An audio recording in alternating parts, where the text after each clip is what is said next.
হিন্দু ধর্মগ্রন্থের বেদে লেখা আছে, ইয়া দেবী সর্বভূতে শান্তি রূপে ওং নমস্তুতে সেই নমঃ নমোহা আম সন্তা সরোতি শতপতি মারমেহে সুন্দরাম মঙ্গলাম নরসংসা না দ্বিতীয়াম না তৃতীয়াম চতুর্থ না পঞ্চুত আল্লাং জ্যেষ্ঠাং ষষ্ঠাং পূর্ণাং লা ইলাহা হরতি পাপম ইল্লু ইলহা পরম পদম জন্মো বৈকুণ্ঠ পরোয়াপ ইনতি তো জপি নামে মোহাম্মদা। পৃথিবীর বেঈমানরা চক্রান্ত করে কত শত মসজিদ ভেঙে দিল, মাদ্রাসা গুঁড়িয়ে দিল, কত শত মাজারকে গুঁড়িয়ে দিল। হ্যাঁ, বর্তমানে বেঈমান দুশমনেরা এই কোরআনকে যদি মুছে দিতে চায়, বলো মুসলমান, পৃথিবীর কোন দুশমনেরা এই কোরআনকে পৃথিবী থেকে হারিয়ে কেউ কি দিতে পারবে? এই দেশের মাটিতে জয় হিন্দ স্লোগানটা সর্বপ্রথমে যে দিয়েছিল সে ছিল মুসলমান আল্লাহর বান্দা আবিদ হাসান নাম ছিল তার। এই দেশের মাটিতে ইনকিলাব জিন্দাবাদ সর্বপ্রথমে যে বলেছিল সেও সর্বপ্রথম মুসলমান ছিল আল্লাহর বান্দা হযরত মাওলানা মোহানি তার নাম। এই দেশের মাটিতে সর্বপ্রথম ভারত ছাড়ো এই আন্দোলন যে করেছিল তার নাম ছিল মেহের আলী। এই দেশের মাটিতে সারে জাহাঁ সে আচ্ছা হিন্দুস্তান হামারা এই গান সর্বপ্রথম শুনিয়েছিল যে আল্লামা ইকবাল তার নাম।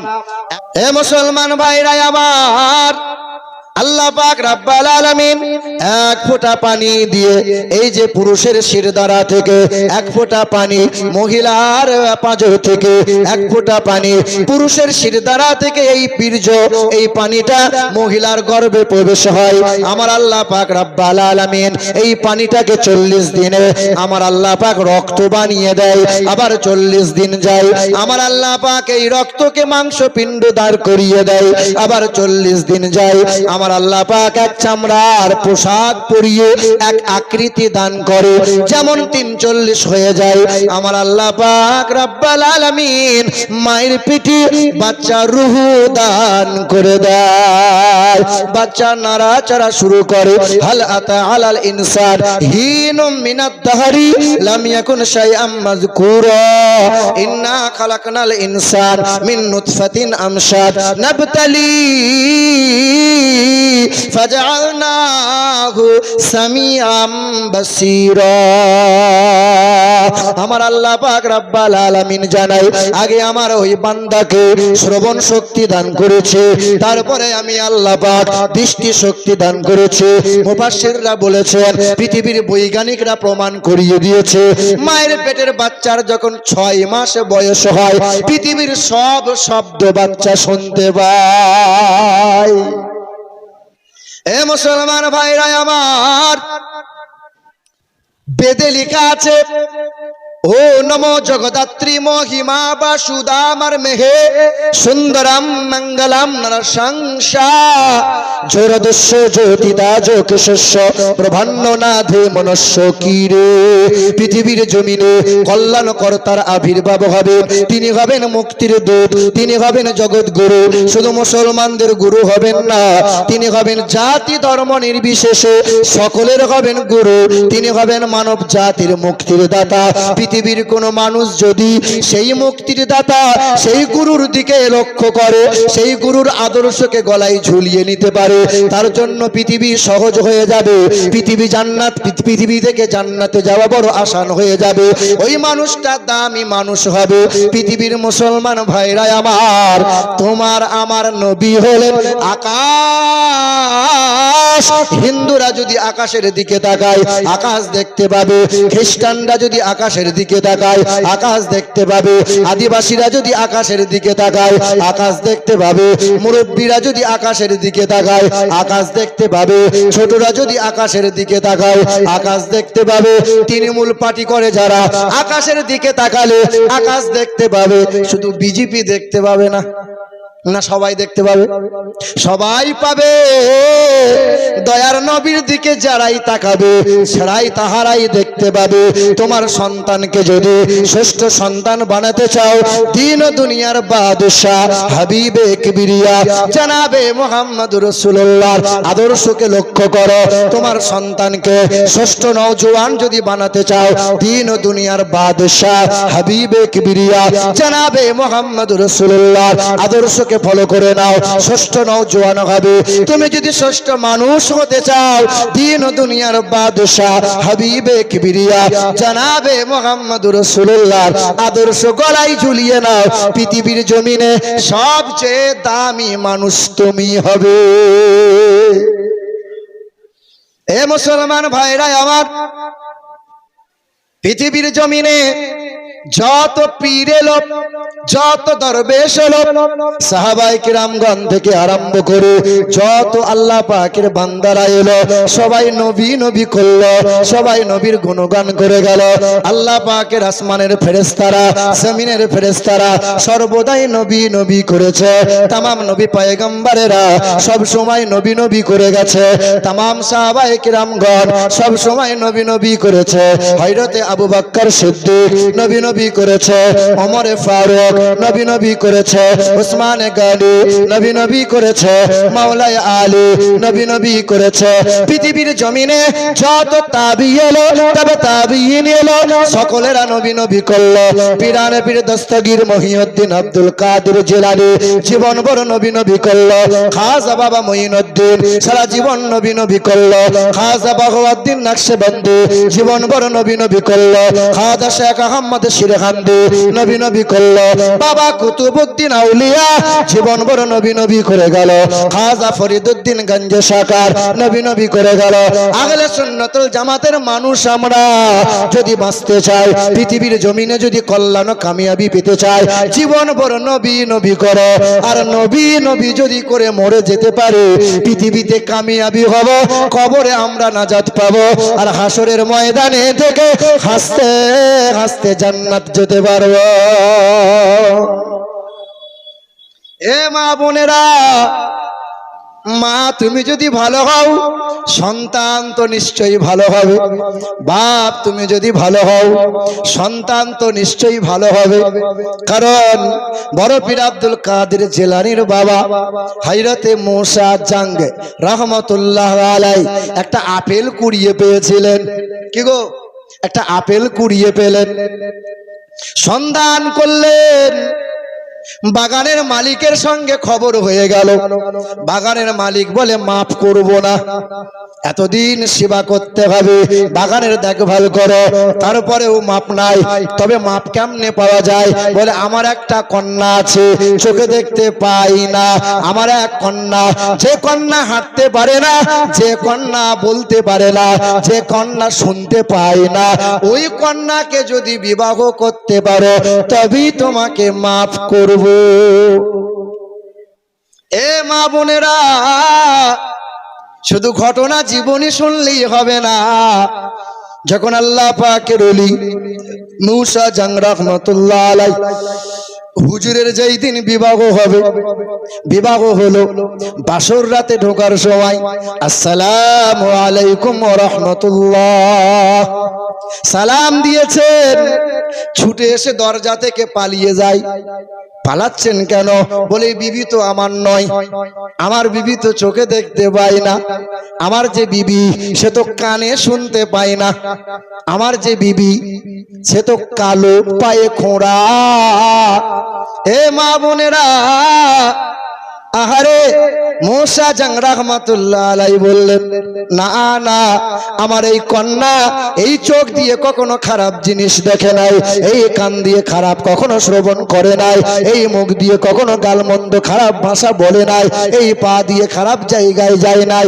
বলো আমার মা বোনেরা, রাত দিন 24 ঘন্টা জিন্দেগিতে তোমার এই চোখ দিয়ে, তোমার এই হাত দিয়ে, তোমার এই মুখ দিয়ে, তোমার এই কান দিয়ে, তোমার এই পা দিয়ে কত অহরহ গুনাহ করে যাও, আর রাতের বেলায় তুমি মনে মনে ভাবছো আমার ছেলেটা বড় পীর সাহেব হবে। আল্লাহর নবী বলেন, ওয়াল মারআতু ইযা সাল্লাত খামসাহা ওয়া সামাত সাহরাহা ওয়া হাসানাত ফারজাহা ওয়া আতাআত যাওজাহা ফালতাদখুল মিন আইয়ি আবওয়াবিল জান্নাতি শাআত। দিন ও দুনিয়ার বাদশা বলেন, যে মহিলার 4 গুণ ভালো হবে। 1 নম্বর, ওই মহিলা 5 ওয়াক্ত নামাজ পড়বে, ওই মহিলা রমজান মাসে রোজা রাখবে, ওই মহিলা স্বামীর কথা মতো মানে স্বামীর সেবা করে চলবে। 4 নম্বর, ওই মহিলা পর্দাশীলাই চলবে, বেহায়াই চলবে না, পরপুরুষের সাথে ফোনে কথা বলবে না। 4 গুণ ভালো হবে যার, দয়ার নবী আমার জানিয়ে দিয়েছেন ওই মহিলার জন্য জান্নাতের 8টা দরজা খোলা থাকবে, যে কোনো দরজা দিয়ে ওই মহিলা হাসতে হাসতে জান্নাতে যাবে। আমার আব্বা জান, ভাই জানেরা, বড় পীর আব্দুল কাদের জিলানী রাদিয়াল্লাহু তাআলা আনহুর পিতা হযরতে মুসা জঙ্গ রাহমাতুল্লাহ আলাই। আচ্ছা, বড় পীরের বাবার নামটা কি বললাম বলেন তো? বলেন। মুসা আল্লাহ পাকের বলি বান্দা ছিলেন, বুজুর্গ বান্দা ছিলেন। হে মুসলমান, কন্যা পেয়েছেন, এমন বিবাহ হয়ে গেল, এমন একজন সুন্দরী রূপবতী মহিলা বিবাহ হয়ে গেল। চোখে দেখতে পায় না, কানে শুনতে পায় না, মুখে কথা বলতে পারে না, পায়ে চলতে পারে না। মা নেককার ছিল, আল্লাহ পাকের পিয়ারা বান্দি ছিল, বাবা নেককার ছিল। তাই তো সন্তানকে আমার আল্লাহ পাক এমন নেককার বানিয়ে দিল যে মায়ের পেট থেকে 18 পারার কোরআনের তেলাওয়াত মানে হাফেজ হয়ে পৃথিবীতে ভূমিষ্ঠ হলো। রাত দিন ওই মহিলা সিরিয়াল দেখে, রাত দিন ওই মহিলা পরপুরুষের সাথে ফোনে গল্প করে। আর ওই মহিলা যদি বলে, আল্লাহ আমার একটা ছেলেকে বড় হুজুর বানিয়ে দাও, আল্লাহ আগে নেককার হ। এ আমার মা বোনেরা, তোমাদের কি মনে মনে হয় না তোমার 1টা 2টা 3টা 4টা সন্তান? তোমার কি মনে হয় না বড় পীর আব্দুল কাদের জিলানীর মা, সেও তো একজন মা, খাজা বাবা মঈনুদ্দিনের মা, সেও তো একজন মা, বাবা কুতুবউদ্দিনের মা, সেও তো একজন মা, এখানকার যিনি ইমাম সাহেব তারও মা, সেও একজন মা, আমারও মা একজন মা। আমরা 3 ভাই, কিন্তু আমার মা সবচেয়ে বেশি আমাকে নিয়ে গর্ব করে। কারণটা কি? বলে কারণ হলো এই সন্তানের বুকে আছে 30 পারা কোরআন। এ মা, তোমাদের কি মনে মনে একবারও হয় না আমার যদি একটা সন্তানকে নেককার বানাতে পারি, একটা সন্তানকে যদি কোরআন পড়নেওয়ালা বানাই, না সন্তানকে ডাক্তার বানাও, মাস্টার বানাও, প্রফেসর বানাও, ইঞ্জিনিয়ারিং পড়াও, বিএড করাও, কোনো অসুবিধা নাই। কিন্তু কোরআন যদি বুকে না দিতে পারো, মা বাবা এই সন্তানকে অমানুষ বানানোর জন্য কবরে তোমাকে পিটুনি দেয়া হবে। কারণ সন্তান নেককার বানাতে পারো না, সন্তানকে এরে গুরু বানিয়ে গেছো। দেখেননি বাপ মা যখন মারা যায় তখন 3 সন্তান মিলে বিরিয়ানি করেছে, ও একদম উপর হয়ে মৌলভী সাহেবরা মিলাদ পড়ছে, কেউ আসমানের মিলাদ, কেউ ওয়াজ করছে জমিনের ওয়াজ, কেউ কবরের ওয়াজ করে ফাটিয়ে দিচ্ছে। 3 ছেলে শুধু লোক গুনছে। কটা লোক হলো দেখ, খাবারে গুলোবে তো, লোক হলো দেখ। শেষের বেলায় আমার মতো মৌলভীকে নিয়ে এসছে হায়ার করে, তাগড়াই মৌলভী। শেষের বেলায় মৌলভী দোয়া করছে, রব্বানা যালামনা, কোদালের বাপ যেন বাঁশতলায় আটকে থাকে না। খুব দোয়া করছে আর চোখের পানি ফেলে হু হু করে কাঁদছে। ফেরেশতা চিন্তা করছে, সর্বনাশ, যার বাপ মরেছে 3 ছেলে শুধু লোক গুনে বেড়াচ্ছে, আর যার বাপ মরে নাই মৌলভী এত কান্না কাঁদছে, তো বুঝতে পারি না। মৌলভী চিন্তা করছে, মাল ভালো, পাটি ভালো, দেবে ভালো, এমন করে দোয়া করব 1000-এর জায়গায় 5000 টাকা আসবে। কি বলছেন বলেন? একবারও ইমাম সাহেব মৌলভী সাহেব বলে না যে বাড়িতে ডিজে চললো সে বাড়িতে কেমনে বিবাহ পড়াবো? যে বাড়িতে ভাবিয়ে সে দেওরের গায়ে কাঁচা গায়ে হলুদ মাখালো, এটা তো না জায়েজ কাজ, এটা কেমনে হলো? যে বাড়িতে হারাম প্রথা পণ্যিয়া হলো, এত টাকা দাবি করে চুষে নিল, তার বিবাহটা কেমনে পড়াবো? একবারও সে ফতোয়া দিয়ে বলে না যে এটা যে হারাম কাজ বাবা। কারণ আমার মতো মৌলভী সাহেব যদি এই কথা বলে দেয়, তাহলে মৌলভী সাহেবের চাকরি কিন্তু থাকবে। কি হবে বেঁচে থেকে? কি হবে বেঁচে থেকে অযথা বিদ্যা শিখে যদি না করতে পারো শোষণবিহীন সমাজটাকে? কি হবে বেঁচে থেকে অযথা বিদ্যা শিখে? কি হবে বেঁচে থেকে অযথা বিদ্যা শিখে যদি না করতে পারো শোষণবিহীন সমাজটাকে? কি হবে আলেম হয়ে ইমাম সেজে সমাজেতে যদি পারো সত্য কথা উচ্চ স্বরে না বলিতে? চাকরির ভয় করো যদি ছেড়ে দাও ইমামতি, কি হবে ধোঁকা দিয়ে আল্লাহকে? কি হবে বেঁচে থেকে অযথা বিদ্যা শিখে যদি না করতে পারো শোষণবিহীন সমাজটাকে? কি হবে নামাজ রোজা ইমানদারের বড়াই করে? কি হবে নামাজ রোজা ইমানদারের বড়াই করে যদি ওই খোদার কোরআন পড়ে থাকে নরদামাতে? মসজিদের কোণে বসে জিকির করো যতই কোষে, এইভাবে যায় না পাওয়া আল্লাহকে? কি হবে বেঁচে থেকে অযথা বিদ্যা শিখে যদি না করতে পারো শোষণবিহীন সমাজটাকে? আজ শুধু জীবনই নয়, এই সমাজের যে নোংরামগুলো আছে, এই নোংরামগুলো আমাদেরকে বদলাতে হবে, ঠিক কিনা বলেন? মুসলমান ভাইরা আমার, কিছু কিছু মৌলবী আছে কিয়াম নিয়ে দরুদ নিয়ে বড় মাথা ব্যথা, কিন্তু সমাজে অহরহ সুদ চলে, ঘুষ চলে, লটারি চলে, জুয়া চলে, হারাম চলে, তা নিয়ে তাদের কোনো সমস্যা নাই। বলেন না কেন?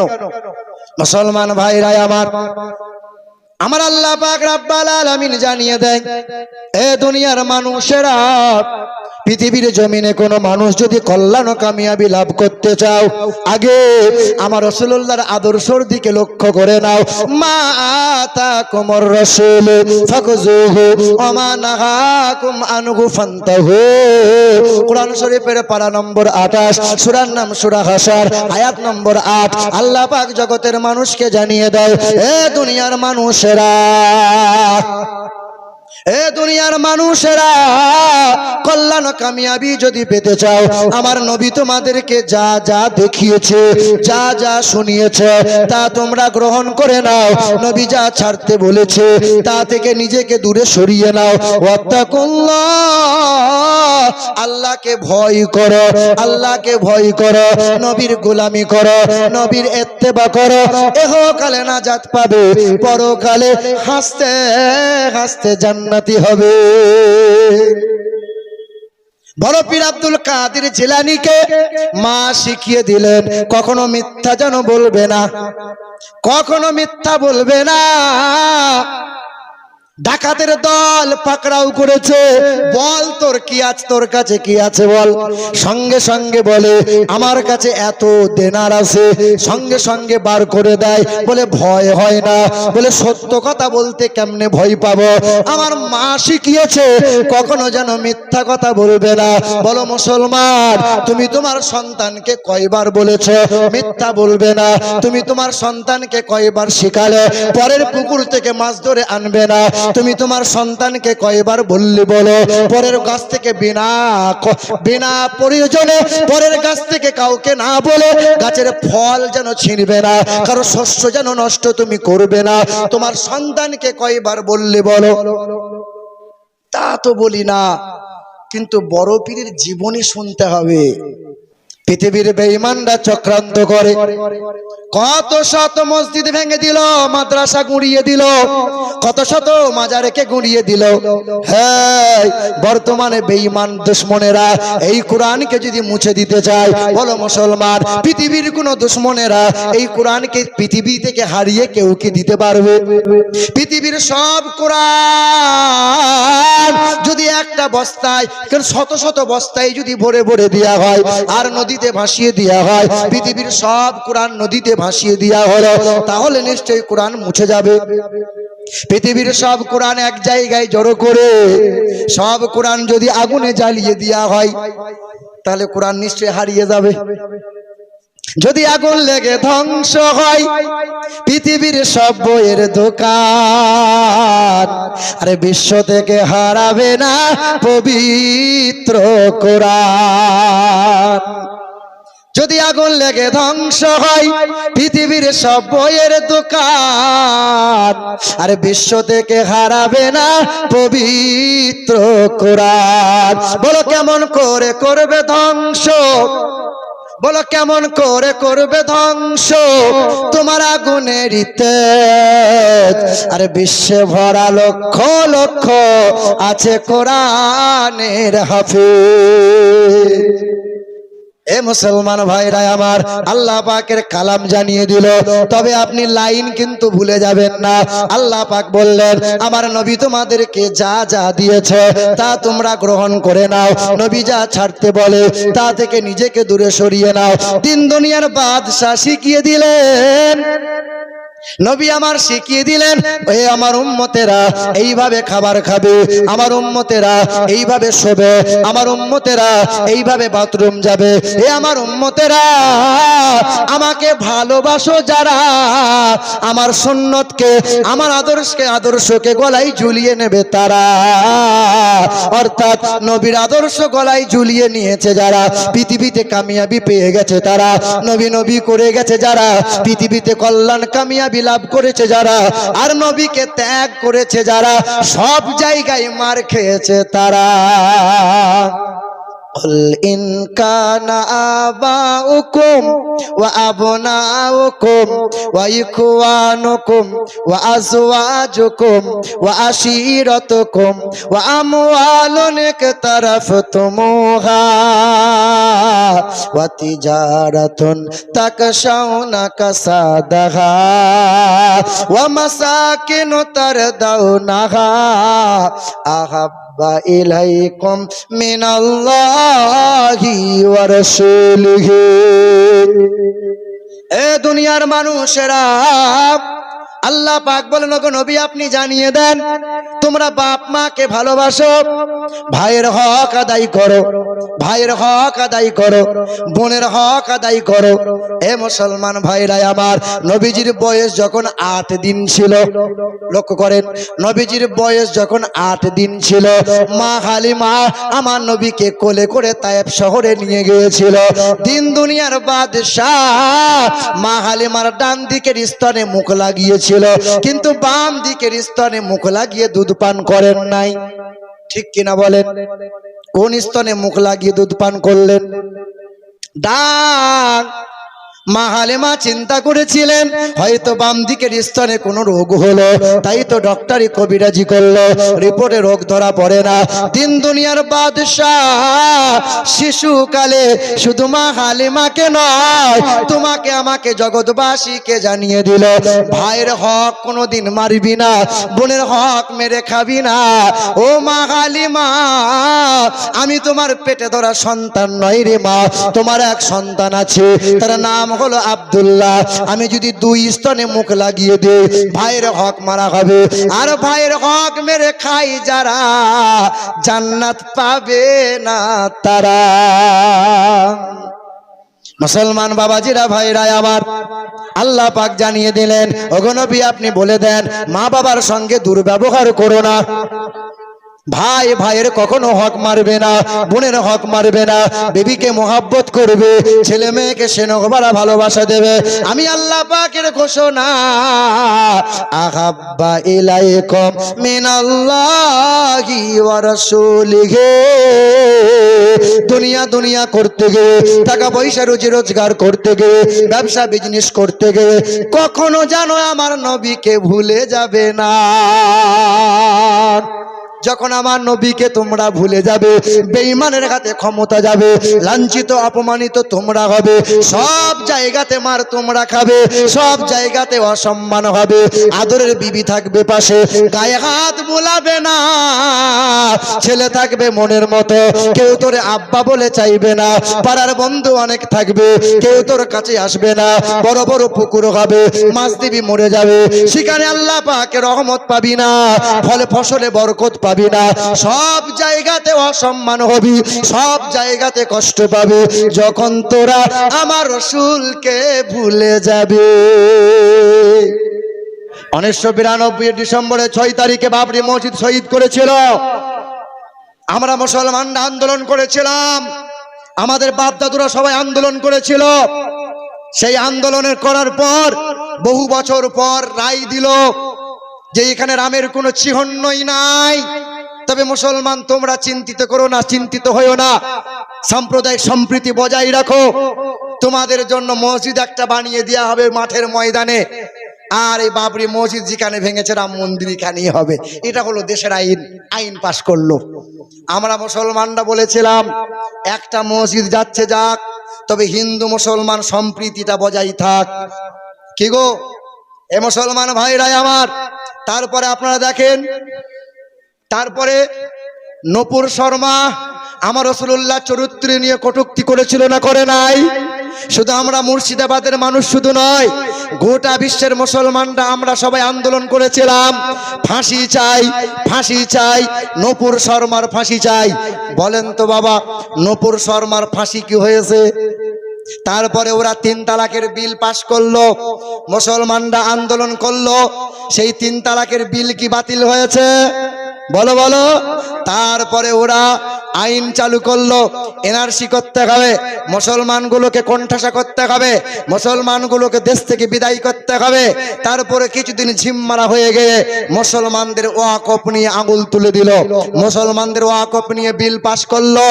আমরা মুসলমানরা বিভিন্ন জায়গায় আন্দোলন শুরু করলাম। আমার বাপের জায়গা, আমাদের পৈতৃক ভিটা, আমার বাপ দাদু দান করলো মসজিদে, আপনার সম্পত্তি আপনি দান করেছেন মাদ্রাসায়, আপনি দান করেছেন মাজারে, আপনি দান করেছেন কবরডাঙ্গায়। ওরা বলছে না, এই সম্পত্তি আমাদের হাতে দিয়ে দিতে হবে, ওদেরও দেবত্ব সম্পত্তি আছে। আমরা মুসলমানরা কোনোদিন এই কথা বলি নাই যে তোমাদের দেবত্বগুলো সম্পত্তিগুলো আমাদের দাও, কিন্তু আমাদের সম্পত্তি নিয়ে এত কেন মাথা ব্যথা? ও বলে মুসলমানদের এত পরিমাণে সম্পত্তি আছে যে পশ্চিমবঙ্গকে 2 বার কিনা হবে। তাই তো এত নজর মুসলমানদের প্রতি। যে গাছের ফল মিষ্টি হয় সে গাছে ঢিল পাথর একটু বেশিই পড়ে। হিন্দু আছে, খ্রিস্টান আছে, বৌদ্ধ আছে, জৈন আছে, সাঁওতাল আছে, আদিবাসী আছে, কত ধর্মের মানুষ আছে, কত ধর্ম গুরুরা আছে, কত ধর্ম গ্রন্থ আছে, কত মন্দির গির্জা আছে, কত পাঠশালা ভার্সিটি আছে, কাউকে কোনোদিন কাউকে কোনো সমস্যা নাই। কিন্তু মুসলমানদের নিয়ে সমস্যা। বলছে মুসলমানগুলোকে দেশ থেকে বিদায় কর, চলে যেতে বল পাকিস্তান, না হলে কবরস্থান। দেখছেন না, কেউ বলছে মুসলমানগুলোকে গাছে ঝুলিয়ে এলো পাতারি খেলা, কেউ বলছে মুসলমানদের দাড়ি ধরে ছিঁড়ে দে। বলছে কি বলছে না বলেন? আপনি মুসলমান, আমি মুসলমান, তাদের বিরুদ্ধে প্রতিবাদ করতে গেলে আপনাকে জেল হাজতে থাকতে হবে। কিন্তু সে একটা কোনো বড় কথা বলে দিল মুসলমানদের বিরুদ্ধে, তার বিরুদ্ধে কোনো মামলাও নাই, কোনো অ্যাকশনও নাই। ঠিক কিনা বলেন? মুসলমান ভাইরা আমার, এই দেশের মাটিতে জয় হিন্দ স্লোগানটা সর্বপ্রথমে যে দিয়েছিল সে ছিল মুসলমান আল্লাহর বান্দা আবিদ হাসান নাম ছিল তার। এই দেশের মাটিতে ইনকিলাব জিন্দাবাদ সর্বপ্রথমে যে বলেছিল সেও সর্বপ্রথম মুসলমান ছিল, আল্লাহর বান্দা হযরত মাওলানা মহানেতার নাম। এই দেশের মাটিতে সর্বপ্রথম ভারত ছাড়ো এই আন্দোলন যে করেছিল তার নাম ছিল মেহের আলী। এই দেশের মাটিতে সারে জাহাঁ সে আচ্ছা হিন্দুস্তান হামারা এই গান সর্বপ্রথম শুনিয়েছিল যে আল্লামা ইকবাল তার নাম। এখনো হিন্দু ভাইদের বিবাহ অনুষ্ঠানে সানাই বাজানো হয়, ওই সানাইটা সর্বপ্রথম শিখিয়ে দিয়ে গেল যে মুসলমান ছিল তে, তার নাম হলো বিসমিল্লাহ খান। এই দেশের মাটিতে তবলা বাজানো শিখিয়ে গেল যে নাম হলো জাকির হোসেন। এই যে জাতীয় পতাকার তেরঙ্গার নকশাটা সর্বপ্রথম সৌন্দর্যতা দিয়ে গেল যে মুসলমান ঘরের বউ মাসে, তার নাম সুরাইয়া তাইয়েব জি। এই দেশের মাটিতে অহরহ মুসলমানদের অবদান, কিন্তু মুসলমানদের ঠাঁই, মুসলমানদের জায়গা, মুসলমানদের প্রতি অত্যাচার কম হচ্ছে না বেশি? কেন হচ্ছে বলেন? কেন আন্দোলনে কাজ হচ্ছে না? আল্লাহ পাক রব্বুল আলামিন জানিয়ে দিলেন, ব্যবসা করো, বিজনেস করো, চাষ করো, আবাদ করো, চাকরি করো। আমি আল্লাহ পাকের ঘোষণা, আমার নবীকে যেন ভুলে যাবে না। যখন আমার নবীর তরিকা বাদ দিয়ে দেবে, যখন আমার নবীর ভালোবাসা কম করে দেবে, সব জায়গায় লাঞ্ছিত হবে, সব জায়গায় তোমরা অপমানিত হবে, সম্মান পাবে না। আহলে সুন্নাত ওয়াল জামাতের মানুষ নবী প্রেমিক, ওলি প্রেমিক। যখন তোমরা ওলির প্রেম বাদ দেবে, যখন তোমরা নবীর প্রেম বাদ দিয়ে দেবে, সব জায়গাতে তোমাদের মার খেতে হবে। ষষ্ঠ জাতি আমরা, ষষ্ঠ ধর্ম পেলাম আমরা, ষষ্ঠ কিতাব পেলাম আমরা, ষষ্ঠ উম্মত হলাম আমরা, ষষ্ঠ নবী পেয়েছি আমরা, মার কেন খাবো? নিশ্চয়ই আমাদের গলতি রয়েছে। একটাই গলতি, মা আতাকুম রাসূল ফাখুযুহু ওয়া মা নাহাকুম আনহু ফান্তাহু। খ্রিস্টান ধর্মের মানুষ যারা, এদের বিশ্বাস হলো মালিক তিনজনা। কয়জনা? মালিক তিনজনা। কোরআনে বলে ওয়াকালাল মাসিহু ইয়া ঈসা ইবনে মারইয়াম।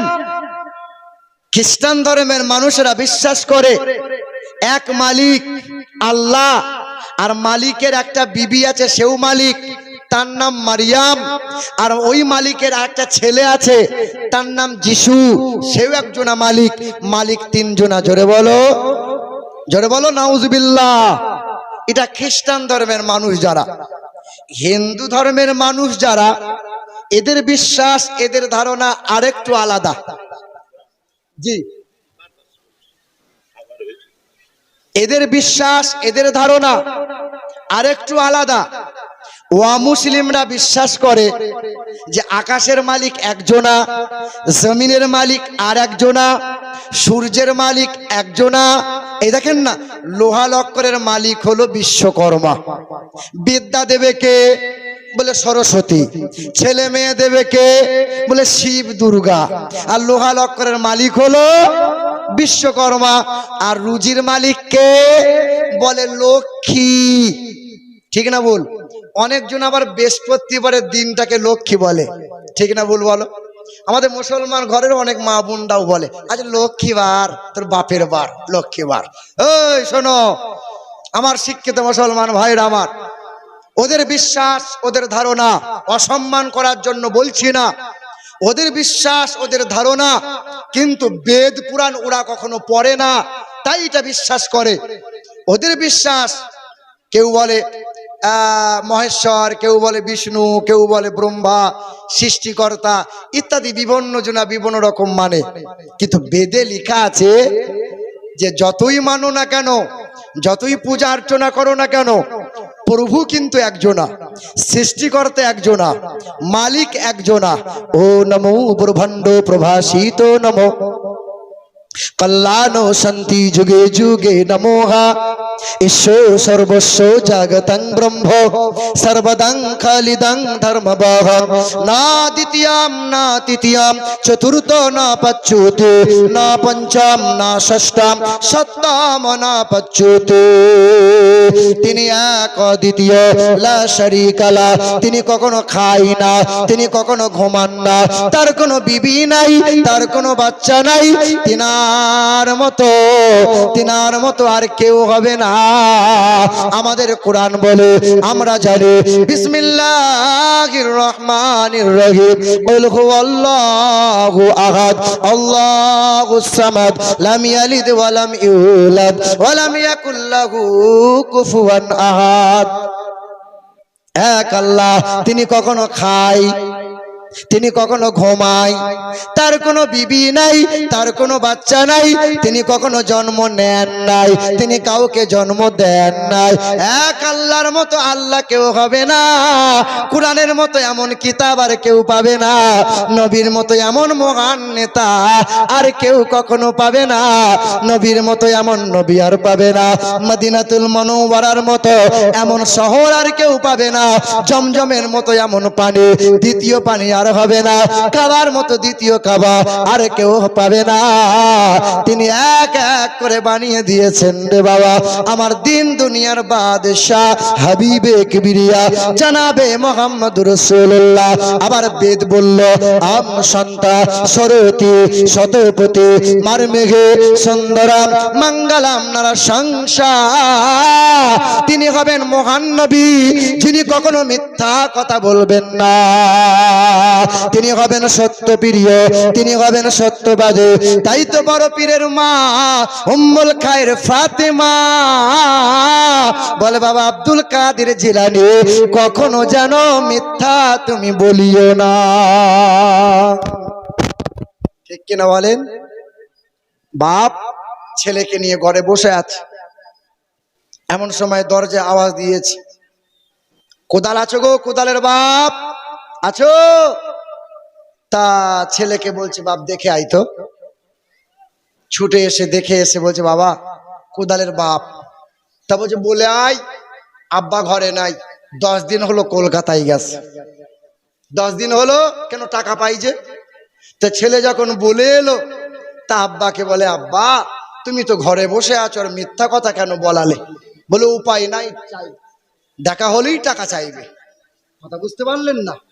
আপনি তো কথায় কথায় ছেলেকে মিথ্যা শিখিয়েছেন, কথায় কথায় আপনি মিথ্যা শিখালেন।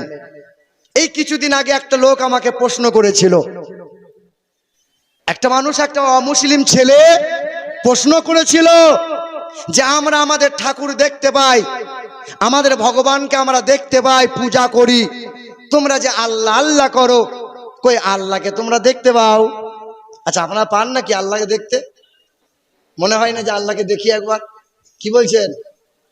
কথা বুঝতে পারছেন? তা আমাকে বলছে, আপনাদের ধর্ম কেমন ধর্ম? আপনাদের ধর্ম কেমন ধর্ম? আমরা যেমন সব সময় ভগবান দেখতে পাই, আপনারা তো আল্লাহ দেখতে পান না। আর এটাই তো খারাপই, সব সময় যে ভগবান দেখতে পাও। বলে কিরকম? বলে এক কাজ কর, তোদের দুর্গা মণ্ডপে পূজা হলো, ভালো পূজা, আনন্দবাজার পত্রিকায় তোদের এই মণ্ডপ, এই দুর্গার ছবি ছাপানো হবে, সাংঘাতিক লাল গোলার সাংঘাতিক মণ্ডপ, সাংঘাতিক দুর্গা পূজা। এই দুর্গা ঠাকুরের ছবিটা ছাপানো হলো, আনন্দবাজার পত্রিকায় চলে গেল, বাজারে ঘরে ঘরে এই খবরের কাগজ। 10 দিন পরে কিলো হিসাবে বিক্রি হলো, দোকানে গেল, দোকান থেকে এটা আবার বেরিয়ে গেল, দিয়ে ঠোঙা তৈরি হলো, বাসে আর ট্রেনে সেই ঠোঙাতে ঝালমুড়ি বিক্রি হলো। তোর মতো হিন্দু ছেলে সেই ঠোঙায় ঝালমুড়ি খেলো, যে ঠোঙাতে দুর্গার ছবি আছে। ঝালমুড়ি খাওয়ার পর ঠোঙাটা পকেটে গুঁজে নিবি না ফেলে দিবি? বুঝে ফেলে দেবো। যখনই ফেলে দিবি এই ঠোঙাটা গড়িয়ে নর্দমায় যাবে, ছচ্ছর করে পিসাব করবি, পিসাবটা ঠাকুরের মাথায় গিয়ে পড়বে। আচ্ছা বল, ভগবানের সম্মান থাকলো কোথায়? বল বল। এ মুসলমান ভাইরা আমার, আমার আল্লাহ ওই রকম নয়। আল্লাহ পাকের ওলি যারা, আল্লাহ পাকের ওলি বান্দা যারা আল্লাহ পাকের দিদার পাই তারা, জি হ্যাঁ, আর আল্লাহ পাকের সবচেয়ে বড় নিয়ামত বান্দাদেরকে দেবেন। সেই দিন আল্লাহ পাক জান্নাতে মুমিন বান্দাগুলোকে আল্লাহ নিজ দিদার তার বান্দাদের দেবেন। বলে সুবহানাল্লাহ। মুসলমান ভাইরা আমার, তাহলে দিন দুনিয়ার বাদশাহ হাবিবে কিবরিয়া আল্লাহ বললেন নবী তোমাদেরকে যা যা দেয় তা তোমরা গ্রহণ করো। তোমার আমার দয়ার নবী মায়ার নবী আমাদেরকে কোরআন দিল, সেই কোরআন ছেলে মেয়েদের বুকে তুলে দাও। ওই কোরআনটা আমিও পড়ি, আপনিও পড়েন। হে মুসলমান, আবার কবে পড়বেন? 80 বছরের মুরব্বী বাপ এখনো বিড়ি ছাড়তে পারে না, এমন এমন ভাষা বলে তার কাছে যাওয়া যায় না। হে মুরব্বী মানুষটা, আপনি বলেন তো বাপ, আপনি কি কোনোদিন মরবেন না? পৃথিবী থেকে আপনি কি যাবেন না? সবাইকে যাওয়া লাগবে। কোরআন বুকে নিয়ে যাবে যারা, নবীর প্রেম নিয়ে যাবে যারা, অলির দামান ধরে পৃথিবী থেকে যাবে যারা, কবরে শান্তি পাবে, হাসরের ময়দানে তাহাদের সুপারিশে জান্নাতে যাবে। তবে তোমার পীর হলো বড় পীর। তোমার পীর, আমার পীর বড় পীর। বড় পীর আব্দুল কাদের জিলানী রাদিয়াল্লাহু তাআলা আনহু 8 বছর বয়স থেকে ইসলাম প্রচার করা শুরু করে দিয়েছিলেন। ছাত্র বয়স থেকে ইসলাম প্রচার করা শুরু করে দিলেন। হে মুসলমান, উনি যখন আল্লাহ পাকের ওলি বান্দা হয়েছিলেন, রাস্তা দিয়ে যান, পথের মাঝে মানুষেরা দেখার জন্য সবাই উঁকি ঝুঁকি মারে, হাজার হাজার মানুষ লাইন দিয়ে দাঁড়িয়ে রয়, বড় পীর যাই, বড় পীর। একজন নওজোয়ান যুবক হুজুরের দিকে তাকাই না। হুজুর আমার জিজ্ঞাসা করে, নওজোয়ান তুমি দেখো না কেন, তুমি আমার দিকে চাও না কেন? বলে, না হুজুর আপনাকে দেখবো না, আমি যার হাতে হাত রেখে বায়াত হয়েছে, আমি শপথ গ্রহণ করেছি, অঙ্গীকার করেছি, আপনার মতো এত সুন্দর নুরানি চেহারা নয়, আপনার এত নাম দাম আমার পীরের নাই। তবে আপনাকে দেখতে গিয়ে যদি আমার মনটা আমার পীরের থেকে বেশি ভালোবাসা যদি আপনার প্রতি হয়ে যায়, হুজুরের সঙ্গে বেয়াদবি হয়ে যাবে। না না, মুনাফিকগিরি করতে পারবো না। আমার পীরকে আমি স্মরণ করছিলাম, আমার পীরকে আমি মহব্বত করে। সেই দিন বড় পীর আব্দুল কাদের জিলানী বলেছিলেন, তোমার পীর তোমার কাছে বড় পীর। যারাই যেখানে বায়াত হয়েছ, সব সময় মনে রাখতে হবে, আমার পীরই আমার কাছে বড় পীর, আমার পীর আমার কাছে বড় পীর। মুসলমান ভাইরা আমার, ও সোনার চাঁদ বন্ধুরা, পৃথিবীর জমিনে আমরা মুসলমান হয়ে এই কোরআন বুকে নিতে পারলাম না, নবীকে চিনতে পারি নাই। আহারে, মুর্শিদাবাদের জেলায় বেলডাঙ্গার মাটিতে একটা ঘটনা ঘটেছিল।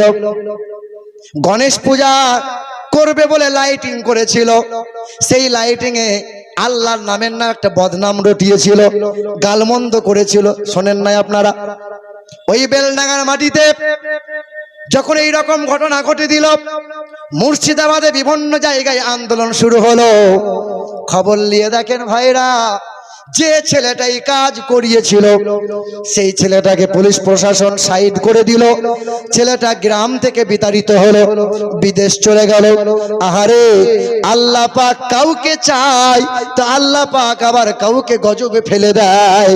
তা সেই ছেলে যখন বিদেশ চলে গেল, কিছুদিন আগের ঘটনা, তার বাবা প্রতি রাতে স্বপ্ন দেখে, রাতের বেলায় তারা করে ঠাকুর বাড়ি যায়, সাধু সন্ন্যাসীদের কাছে যায়, তাবিজ কবজ নেয়, কিন্তু স্বপ্ন যায় না। সাপে তারা করছে, সাপে প্রতি রাত ঘুম হয় না, ঘুম হয় না। কোথায় যাবে? একজন বুজুর্গ আল্লাহর ওলির কাছে গিয়েছিল, নৈহাটি বলে এক জায়গা। ওই যে নৈহাটি, ওই নৈহাটির সরজমিনে সেই ছেলের বাবা হাজির হয়েছিল। এই মাস চারেকের আগের ঘটনা। তখন আল্লাহ পাকের ওলি বান্দা বললেন, বাবা তোমাকে আমি জোর করতে পারবো না, কারণ ইসলাম ধর্ম জোর করে কাউকে দিওয়ানো যায় না, চাপানো যায় না। তবে তোমাকে একটা পরামর্শ দিই, আল্লাহ পাকের গজব থেকে যদি বাঁচতে চাও বাবা, জলদি জলদি তাড়াতাড়ি কালেমা পড়ে ইমানদার হয়ে যাও। মানুষটা বাড়ি চলে এলো, রাতের বেলায় স্বপ্ন দেখে আগুনে জ্বলছি, রাতের বেলায় স্বপ্ন দেখে সাপে দংশন করে।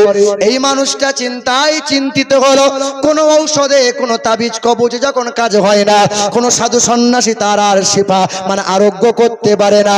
এই মানুষটা স্বামী স্ত্রী মিলে ওই আল্লাহর ওলির দরবারে গোসল করে হাজির হয়ে গেল।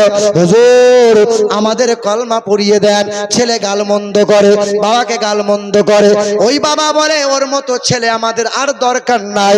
এই মানুষ স্বামী স্ত্রী মিলে কালমা লা ইলাহা ইল্লাল্লাহ মুহাম্মাদুর রাসূলুল্লাহ কালেমা পড়ে ইমানদার হলো।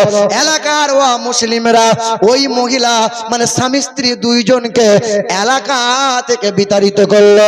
মেয়ের বাড়িতে আশ্রয় নিয়েছে, এখন মাথায় টুপি দিয়েছে আর ইমাম সাহেবের পাশে বসে কোরআন তেলাওয়াত শিখছে। বুড়ো বয়সে কোরআন তেলাওয়াত শিখছে কালেমা পড়ে। বলো তো মুসলমান, তুমি কি করলে আজ পর্যন্ত? বলো। বলে আমার জীব মোটা হয়ে গেছে, সারা জীবন ওই 4টে সূরা নিয়েই চলছে। আর তসবিহটা না সুবহানাল্লাহ সুবহানাল্লাহ সুবহানাল্লাহ সুবহানাল্লাহ শুধু এরকম করছে।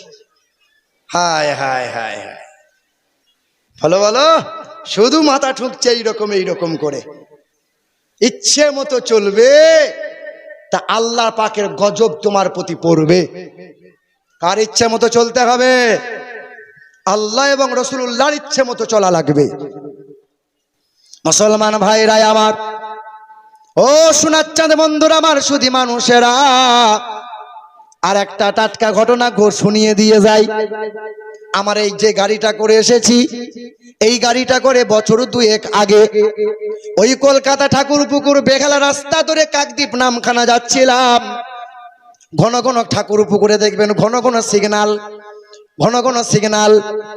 ড্রাইভারকে বললাম ভাই একটু তাড়াতাড়ি চালাও, কারণ গঙ্গাসাগর যেতে গেলে ভেসেল পাড়ি দিয়ে যেতে হয়। 9টার সময় টাইম শেষ, ওর পরে আর নৌকা ভেসেল পাওয়া যাবে না।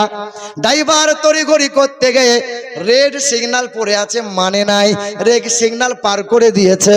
হাফ কিলোমিটার যাওয়ার পরে 5 জন পুলিশ হাতে নাতে ধরলো, থাম। ড্রাইভার বলছে স্যার ভুল হয়ে গেছে। ড্রাইভার জানে আমি ভুল করেছি, সিগন্যাল মানে নাই। ভাই ফাইন দে, লাইসেন্স দে, সবগুলো কেড়ে নিয়েছে। তারা ছাড়বে না। ড্রাইভার বলছে স্যার ছেড়ে দেন, স্যার ছেড়ে দেন। গাড়ি থেকে নামলাম। ভাইরা আমার, 5 জন পুলিশ অফিসারের মধ্য থেকে একজন পুলিশ অফিসার ও মুসলিম ছিল, হিন্দু ছিল। তার এখানে নাম লেখা আছে অমক ব্যানার্জি, নাম লেখা আছে। ওই মানুষটা বলে আপনাকে খুব চেনা লাগে, কোথায় দেখেছেন?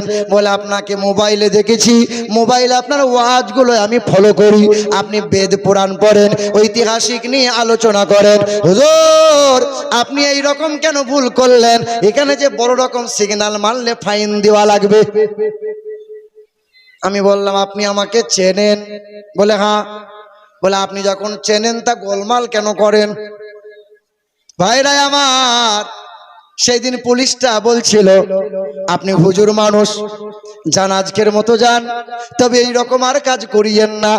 সেই দিন মনে মনে আমার ধারণা আমি বড় বক্তা না, আমি বড় যোগ্য আলেম তাও তো না, আমি বড় মাওলানা মুফতি তাও তো না, আমার বাবা অনেক বড় পীর সাহেব তাও না, আমাদের অনেক বড় ফ্যাক্টরি আছে তাও না, আমার বাবা অনেক বড় নেতা মানুষ তাও না। তবে একটাই কারণ, আমার চেহারাতে আছে নবীর সুন্নাত আর বুকে আছে কোরআন। এই 2 কারণে বেঈমানের কাছেও আল্লাহ সম্মান দিয়েছেন।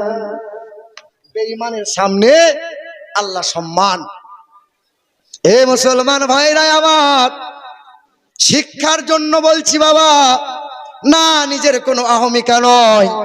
মুসলমান ভাইরা আমার, ওই দিন অমুসলিম ব্যক্তিটা আমার কাছ থেকে ভিজিটিং কার্ড নিল। পরের দিন সকাল বেলায় 10টার দিকে ফোন করে, মোটামুটি 40 মিনিট কথা হলো।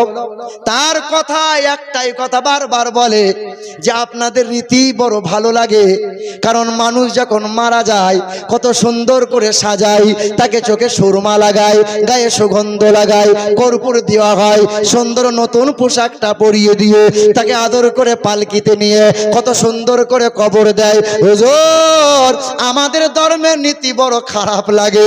যত সুন্দর মানুষ হোক না কেন, যত দামি মানুষ হোক না কেন, ওই মানুষটাকে আগুনে পুড়িয়ে ছাই করে দেবে। হুজুর আমার মনে বড় তামান্না, আমি মরে যাওয়ার পরে যদি আপনাদের মতো কবর দেয়া হতো, আমার নসিবটা বড় খুশ নসিব হয়ে যেত। মনে মনে চিন্তা হলো, আর মালিকের দরবারে দোয়া করতে লাগলাম, আল্লাহ তারে হিদায়াত দাও, কারণ কবর পেতে গেলে তোমাকে কালমা পড়া লাগবে। মানুষটার সঙ্গে কথা হয়, ওই মানুষটার সঙ্গে একটা সম্পর্ক তৈরি হলো, তার ঘরে আমাকে আমন্ত্রণ জানাইলো, তার ঘরে আমাকে খাবারের ব্যবস্থা করলো। বলেন তো বাবা, হিন্দু ভাইরা যদি নেমন্তন্ন করে খাবার খাওয়াই, সেই খাবার খাওয়া যাবে? যাবে কি যাবে না? ঘোষের দোকান থেকে গরম মিষ্টি খাওয়াতে পারো, তা তো যাবে। কিন্তু পূজা অর্চনার সময় যখন প্রসাদটা নিয়ে দেয়, এই আব্দুর রহমান একটু নে না, এই যে এটা খাওয়া যাবে? যাবে না? কি বলছেন আপনারা? পূজার প্রসাদ খাওয়া যাবে না? কেন যাবে না বলুন তো, কেন যাবে না? কেন কেন কি এমন দেওয়া হয় যে খাওয়া যাবে না? বলুন না, একজনা বলুন। হ্যাঁ, ইয়া দেবী সর্বভূতে শান্তি রূপে ওং নমস্তুতে সেই নমো নমোহা হতার মিন্দ্র মহাসরিন্দ্রাম। এই যে দেব দেবীর নামে উৎসর্গ করা হয়, তাহাই হলো আমাদের বর্তমানে একটা পেট মোটা মৌলবী আছে, সে শয়তান বলছে যে মাজারে খাসি হয়, মুরগা হয়, যে সিন্নি হয়, ওই খাসি মুরগার চাইতে শুয়োরের মাংস খাওয়া আরো ভালো। জোরে বলো। কত বড় শয়তান হলে এমন কথা বলতে পারে? শয়তানও বোধহয় এ কথা বলতে একটু লজ্জাবোধ করতো। হ্যাঁ গো, পীরের মাজারে যে সমস্ত খাসি মুরগা হয়, যে তাবারুক গুলো হয়, এই সমস্ত খাসি মুরগা তাবারুক বন্ধুরা কথা একটু ধ্যান দেন। পৃথিবীতে এইরকম অহরহ মুসলমান আছে যারা মাথায় টুপি পরে, লম্বা পাঞ্জাবি পরে, স্টেজে বসে বসে এইরকম ওয়াজ করে। কি ওয়াজ? যে সবে বরাতে রাত্রিতে জাগরণ করার চাইতে পতিতালয়ে রাত জাগা অনেক ভালো। কারা বলে? ওই যে আহলে হাদিস নামক দল, যারা নবীর দুশমন হলো তারা। এ বাবা, কারা বলে? যারা বলে ওমরে ফারুককে মানি না, আমরা কোরআন মানি, হাদিস মানি, সাহাবা মানি না। দেখবেন নামাজ বাদ সালাম ফিরিয়ে ইমাম সাহেব দোয়া করে, সব বেটা দোয়া করে, ও বেটা হাতটা নামিয়ে রাখে, দোয়া করে না। আছে না নাই? এ মুসলমান ভাইরা আমার, যারা বলে ওমরে ফারুককে মানি না, কারণ ওমরে ফারুক 20 রাকাত তারাবি চালু করেছে। এই যে বাবা, এইদিকে শোনেন, ওমরে ফারুক হলেন তিনি, ওমরে ফারুক হলেন তিনি যে রাস্তা দিয়ে একবার ওমরে ফারুক চলে গেলে শয়তান 40 দিন যাওয়া বন্ধ করে দেয়। আহলে হাদিসের মানুষ যারা, তারা বলছে ওমরে ফারুককে মানি না, কারণ ওমরে ফারুক 20 রাকাত তারাবি চালু করেছে। আমরা কোরআন মানি, হাদিস মানি, সাহাবা মানি না। আরে ওমরে ফারুক কে? যার শানে কোরআন পাকে 21টা আয়াত নাজিল করেছেন আমার আল্লাহ। কে ওমরে ফারুক? যে ওমরে ফারুকের জন্য নবী বলেন, আমি হলাম শেষ নবী, আমার পরে যদি আল্লাহ কাউকে নবী করে পাঠাইতেন তো আমার ওমরে ফারুক নবী হতেন। জোরে বলো সুবহানাল্লাহ। কে ওমরে ফারুক? যে ওমরে ফারুক জমিনে কথা বললে আল্লাহ পাক আসমানে ফাইসালা করে দেয়, তার নাম ওমরে ফারুক রাদিয়াল্লাহু তাআলা আনহু। এ মুসলমান ভাইরা আমার, কিছু কিছু মুসলমান আছে দেখবেন, কিছু কিছু মুসলমান আছে মুখ মিষ্টি ছুরি আঘাত করবে, এমন করে ইমানকে নষ্ট করবে, ইমানকে চুরি করবে। আছে না নাই? ওমরে ফারুক রাদিয়াল্লাহু তাআলা আনহুর দরবারে 2 মুসলমান গিয়েছে, এক ইহুদি এক মুসলমান গিয়েছে। বাবা এরকম হট্টগোল করিয়েন না, কথা বলিয়েন না, একটু ইশারায় কাজ করেন। ওমরে ফারুক রাদিয়াল্লাহু তাআলা আনহুর দরবারে এক ইহুদি এক মুসলমান যাওয়ার আগে তলোয়ার নিয়ে ঝামেলা চলছে। এইদিকে তাকান, এক তলোয়ার নিয়ে ঝামেলা। ইহুদি আর মুসলমান মিলে ওমরের দরবারের আগে নবীজির দরবারে গেলেন, নবীজির সামনে বললেন, দুই মুখের কথা শুনে দিন দুনিয়ার বাদশাহ ফাইসালা করে দিলেন, এই মুসলমান, এই তুমি তলোয়ারটা ইহুদির হাতে দিয়ে দাও, এই তলোয়ার ইহুদির তলোয়ার। নবীজির সামনে তলোয়ারটা দিয়ে দরবার থেকে বেরিয়ে আসার পর তখন ওই মুসলমান বলছে, নবীর ফাইসালা আমি মানি না, কারণ নবী বিচার করতে পারে নাই। জোরে বলো নাউজুবিল্লাহ। কার কাছে যাবি? তা বলে ওমরে ফারুক দারুণ বিচার করে, ওমরের কাছে যাব। চলো, ওমরে ফারুক রাদিয়াল্লাহু তাআলা আনহু দরবারে হাজির হয়েছে। মুসলমান তখন অভিনয় করে কান্না করে বলে, হুজুর আমি সাংঘাতিক মুসলমান, আমি 5 ওয়াক্ত নামাজ পড়ি। খুব কাঁদছে। তো ওমরে ফারুক বলছে, বাবা কেঁদো না, কি হয়েছে বলো না, কি হয়েছে বলো। বলে, না হুজুর আমি খুব ভালো মুসলমান, আমি সাংঘাতিক মুসলমান। বলে, বাবা না কেঁদে কি হয়েছে বলো না। বলে, এই যে তলোয়ারটা আমার, ইহুদি জোর করে তলোয়ারটা নিয়ে নিয়েছে গায়ের জোরে। ইহুদি তখন বলছে, হুজুর বিচার আপনি করবেন, তবে তার আগে একটা কথা বলি, আপনার কাছে আসার আগে রাসূলুল্লাহর দরবারে গিয়েছিলাম। রাসূলুল্লাহ সাল্লাল্লাহু আলাইহি সাল্লাম ফাইসালা দিয়েছেন যে দিন দুনিয়ার বাদশাহ হাবিবে কিবরিয়া দুই মুখের কথা শুনে ফাইসালা করে তলোয়ারটা আমার হাতে তুলে দিয়েছে। ওমরে ফারুক এই কথা শোনার পরে ঘর থেকে তলোয়ারটা নিয়ে এলেন, মুসলমানের মাথাটা কেটে দিলেন। কাতলা মাছের মতো লাফাতে লাগলো।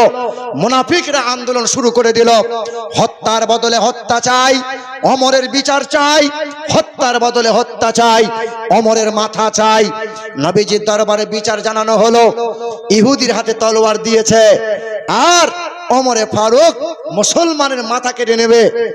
ওমরে ফারুক রাদিয়াল্লাহু তাআলা আনহু একটাই কথা বলে, যে মুসলমান আমার নবীর ফাইসালা মানে না, যে মুসলমান আমার নবীর কথাকে অমান্য করে, যে মুসলমান দাবি করে অথচ নবীর ফাইসালা মেনে নিতে পারে না, আমি ওমরে ফারুক তাকে মুসলমান মনে করি না।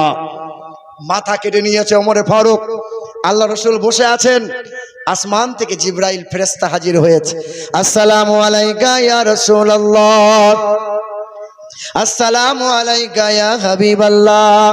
হুজুর আপনি চিন্তিত হবেন না, আপনি মন খারাপ আপনি করবেন না, হুজুর আপনি চিন্তা করবেন না, আল্লাহ পাক আপনাকে খুশির সংবাদ জানিয়ে দিয়েছে, আপনি শুনিয়ে দেন। ফালা ওয়া রাব্বিকা লা ইউমিনুন। যে নবীর ফায়সালা মানে না, যে নবীর কথা মানে না, যে নবীর সুন্নতকে ত্যাগ করে দেয় ইচ্ছা করে, টুপি থাকতেও টুপি পরে না, লম্বা পোশাক থাকতেও পরে না, সবাই হাত তুলে নবীর সুন্নত আদায় করে দোয়া করে। নবী বলেন পৃথিবীর সবচেয়ে বড় হাতিয়ার হলো দোয়া। দোয়া করো, দোয়া করো। আমি আল্লাহ পাকের দরবারে চাইলে পরে আমি আল্লাহ খুশি হই, না চাইলে আমি আল্লাহ রাগ করি। ভিক্ষুকের নাই তোমরা দোয়া করো, কামনা করো। পৃথিবীর জমিনে নবীর কথা অমান্য করে যারা, ইমানদার মুমিনের খাতায় কখনোই পড়ে না তারা। যতদিন বাঁচবো নবীর সুন্নত, নবীকে মোহাব্বত করে যাব।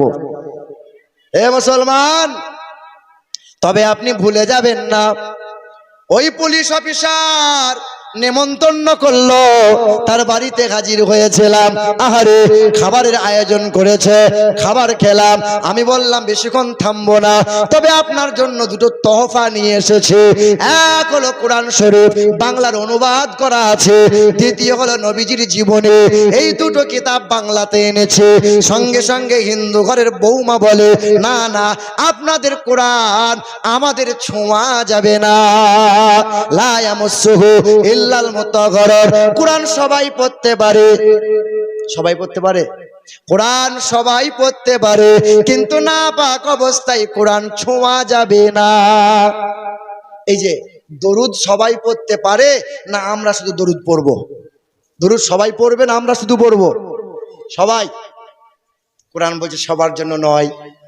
আচ্ছা সুদ সবার জন্য হারাম না সবার জন্য হারাম নয়? কি বলছেন? সবার জন্য আবার সুদ হারাম হয়? হয়। আরে বেঈমানের জন্য আবার কি সুদ হারাম হবে? কথা বুঝতে পারছেন? এ বাবা, হাজা বায়ানুল লিন্নাস, বায়ান সবার জন্য। দাঁড়িয়ে থাকবে যারা তারাও বায়ান শুনবে, বসবে যারা তারাও বায়ান শুনবে, কিন্তু দরুদ সবার জন্য না। ইমানদার যারা হবে তারাই দরুদ সালাম পড়বে, মুনাফিক বেঈমান যারা দরুদ সালাম পড়বে না তারা। এ ভাইরা আমার, আমি বললাম এই যে কোরআন নিয়ে এসেছে, একটু কোরআনটা পড়বেন, তবে পেশাব করে পানি নেবেন, এই রকম করে গোসল করবেন, পাক পবিত্র হবেন, তারপরে কোরআনটা পড়বেন, নবীর জীবনীটা পড়বেন। 3 মাস যেতে না যেতে ওই মানুষটা ডাক দিয়ে বলে, হুজুর আর ভালো লাগে না, আর পূজা করতে ভালো লাগে না, আর পূজা করতে ভালো লাগে না, কারণ বেদ পড়ে দেখলাম আন্ধা তোমা প্রভাসন্তি ইয়া সম্মতি উপস্থিত এ থঙ্গৌল ঘাত প্রায় জানিসু পর ধর্মরে ধর্মত্তনাই সাতেন ভাগবান বতরিষ্যতে। পৃথিবীর জমিনে যারা ওই ভগবান, যারা ওই সৃষ্টিকর্তার পূজা আর আকৃতি তৈরি করে, মূর্তি তৈরি করে, আন্ধা তোমা অন্ধকারে প্রভাসন্তি প্রবেশ করে, ইয়া সম্মতি উপস্থিত যারা প্রতিপালকের মূর্তি তৈরি করে, আর ভালো লাগে না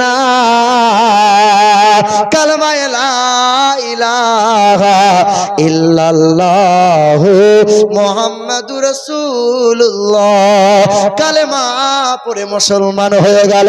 স্বামীটা মুসলমান হয়, বিবিও মুসলমান হয়, এক কন্যা এক ছেলে মুসলমান হয়ে গেল। 4 জন সদস্য কালেমা পড়ে নিল।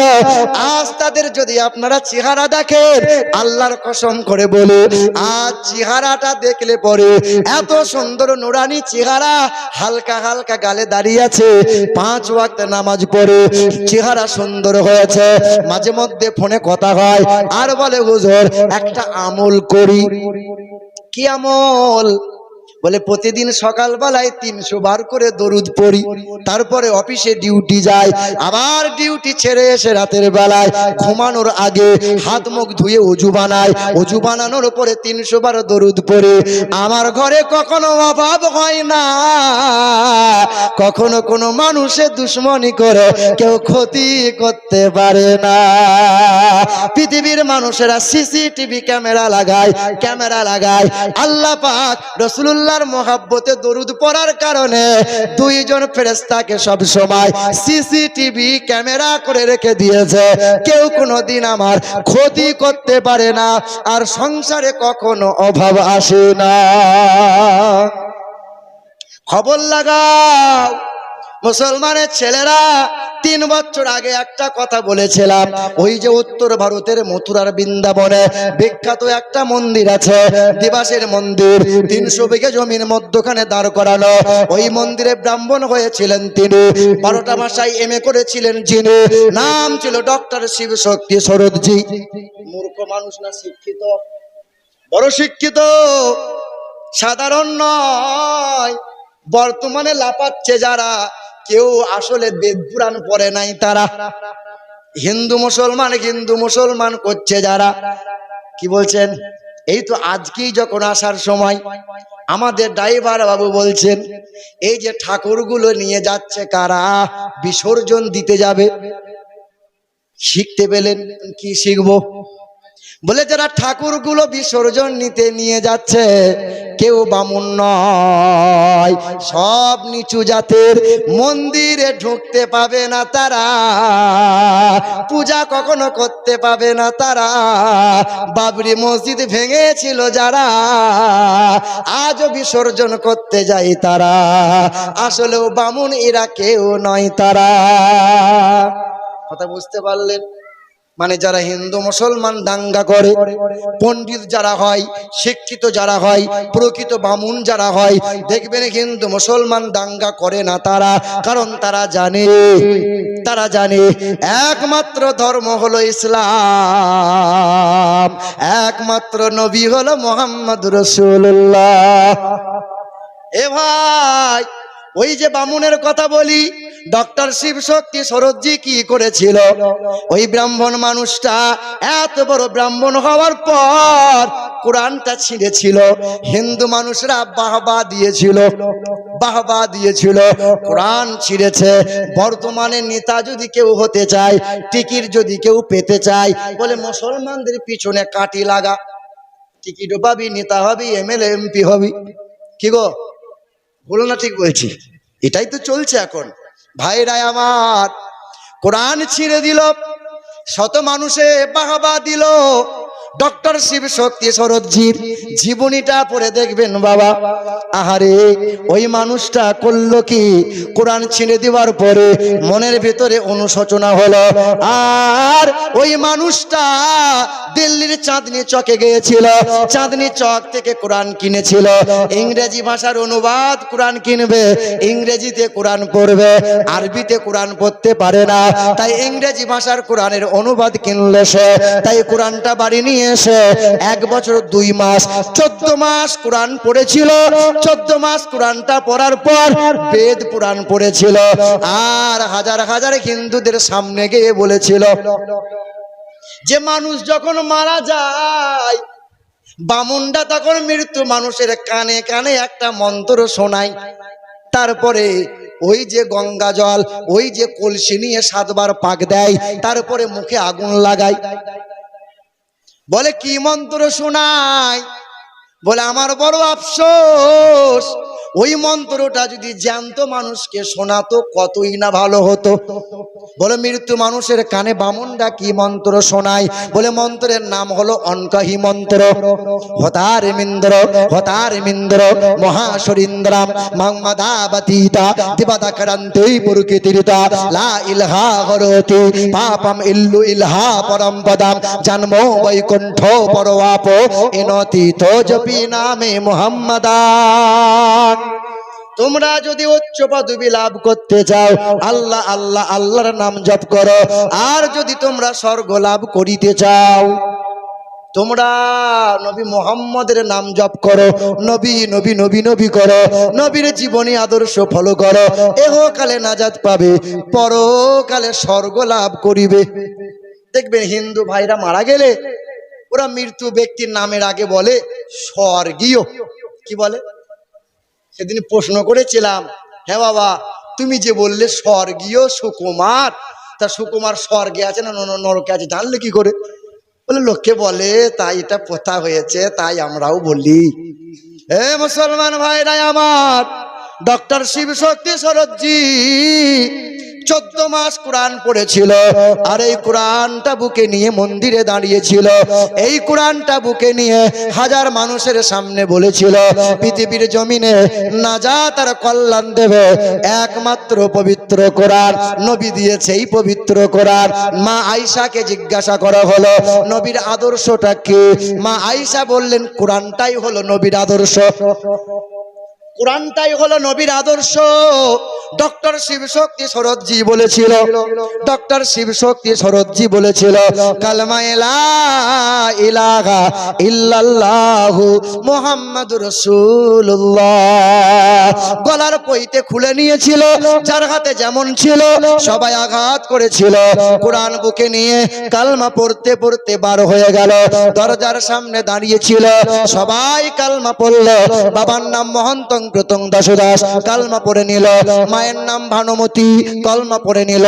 বিবির নাম শ্রদ্ধা দেবী, কালমা পড়ে নিল। সবাই কালমা পড়ে নিয়েছিল, সবাই গোসল করে নিল, ইমানদার হয়ে গেল। কোরআন বুকে নিয়ে এলাকা ত্যাগ করল, কদম ফেলে আর ইসলাম প্রচার করতে করতে যায়। ওই মানুষটা বলে, আমরা কালেমা পড়লাম আর মানুষকে বুঝিয়েছে, মানুষের কাছে মার খেয়েছে, তাতে আমাদের দ্বারাই আরো কতজনা কালেমা পড়ে মুসলমান হয়। এ মুসলমান ভাইরা আমার, তুমি তো মুসলমান, বলো তুমি তো নবীকে চিনতে পারলে না। এই যে আমরা তো নবীকে চিনতে পারলাম না, চিনতে পেরেছি বলো মুসলমান? কত 10 মিনিট? আচ্ছা ঠিক আছে। এ মুসলমান ভাইরা আমার, ও আমার সোনার চাঁদ বন্ধুরা, আমার শুধু মানুষেরা, না আর বেশি কষ্ট দিলে হবে না, 10 মিনিট। ভাইরা আমার, তোমার আমার নবী তো কম কষ্ট করে নাই। শুনে রেখে দেন যারা নামাজি মুসল্লি বাপ, আমার মুসল্লি বাপ যারা, একটু ধ্যান দেন, একটু নজরটা এইদিকে করেন।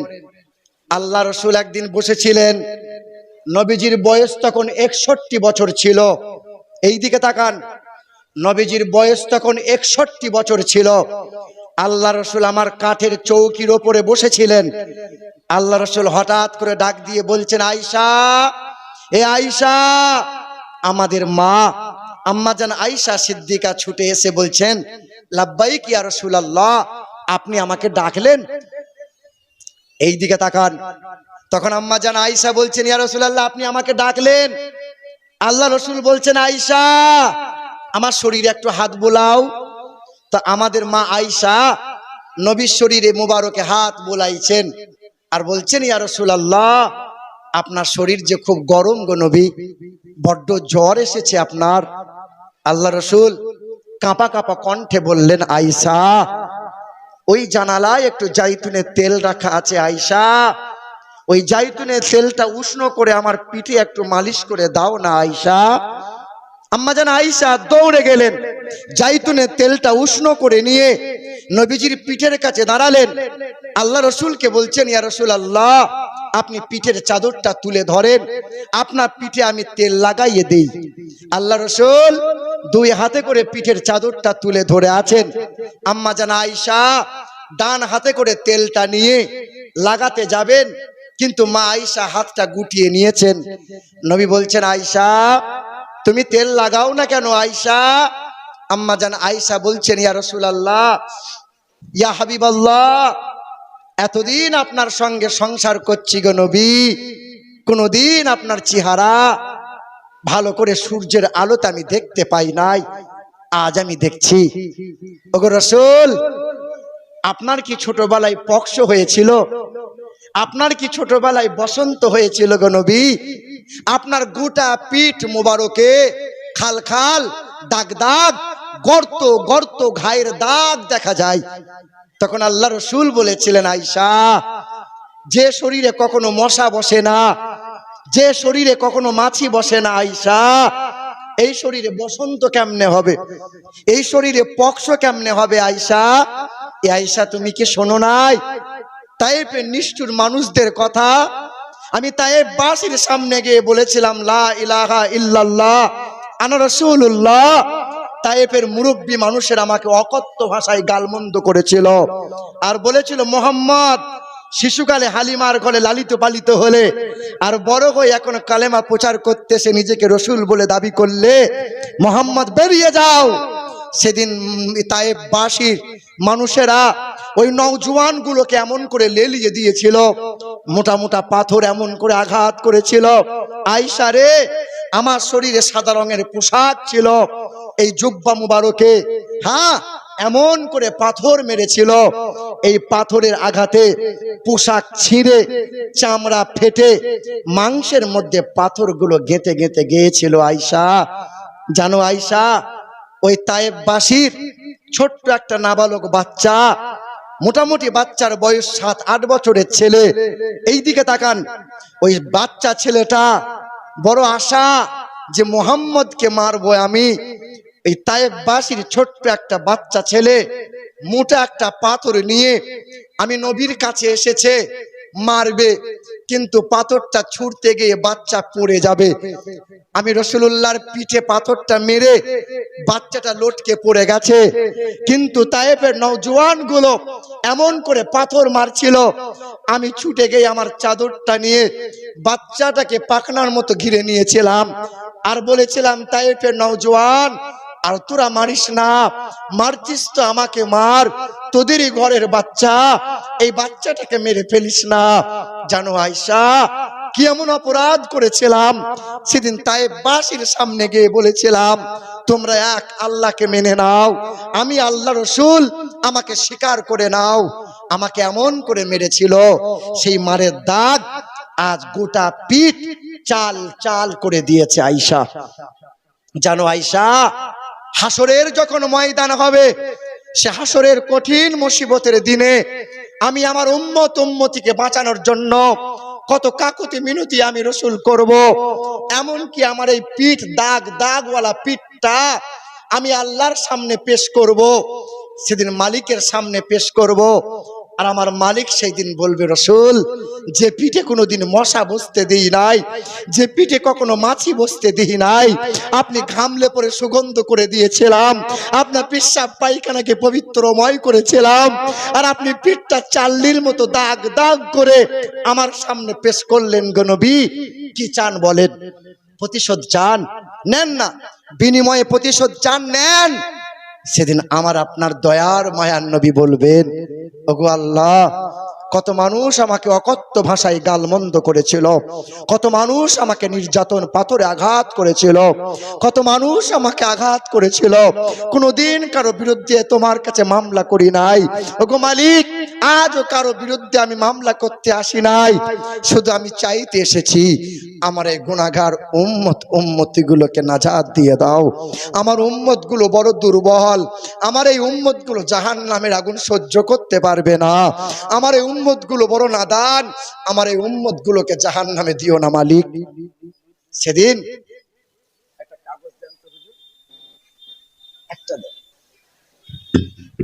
আল্লাহ রাসূল সাল্লাল্লাহু আলাইহি সাল্লামের সামনে আল্লাহ পাক বলবেন, হাবিব, যে উম্মতের জন্য জীবন ভর আপনি কাঁদলেন, এই উম্মতের চরিত্রটা একবার দেখুন তো, এই নেন, এই আমল নামাটা একবার নেন। আল্লাহ রাসূলের সামনে আমার আপনার এই আমল নামাটা নবীর সামনে পেশ করা হবে।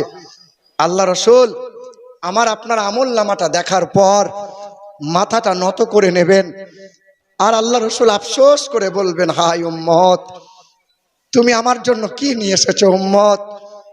হে উম্মত, আজ হাসরের ময়দানে আমার উঁচু মাথাটা তুমি নিচু করে দিলে উম্মত।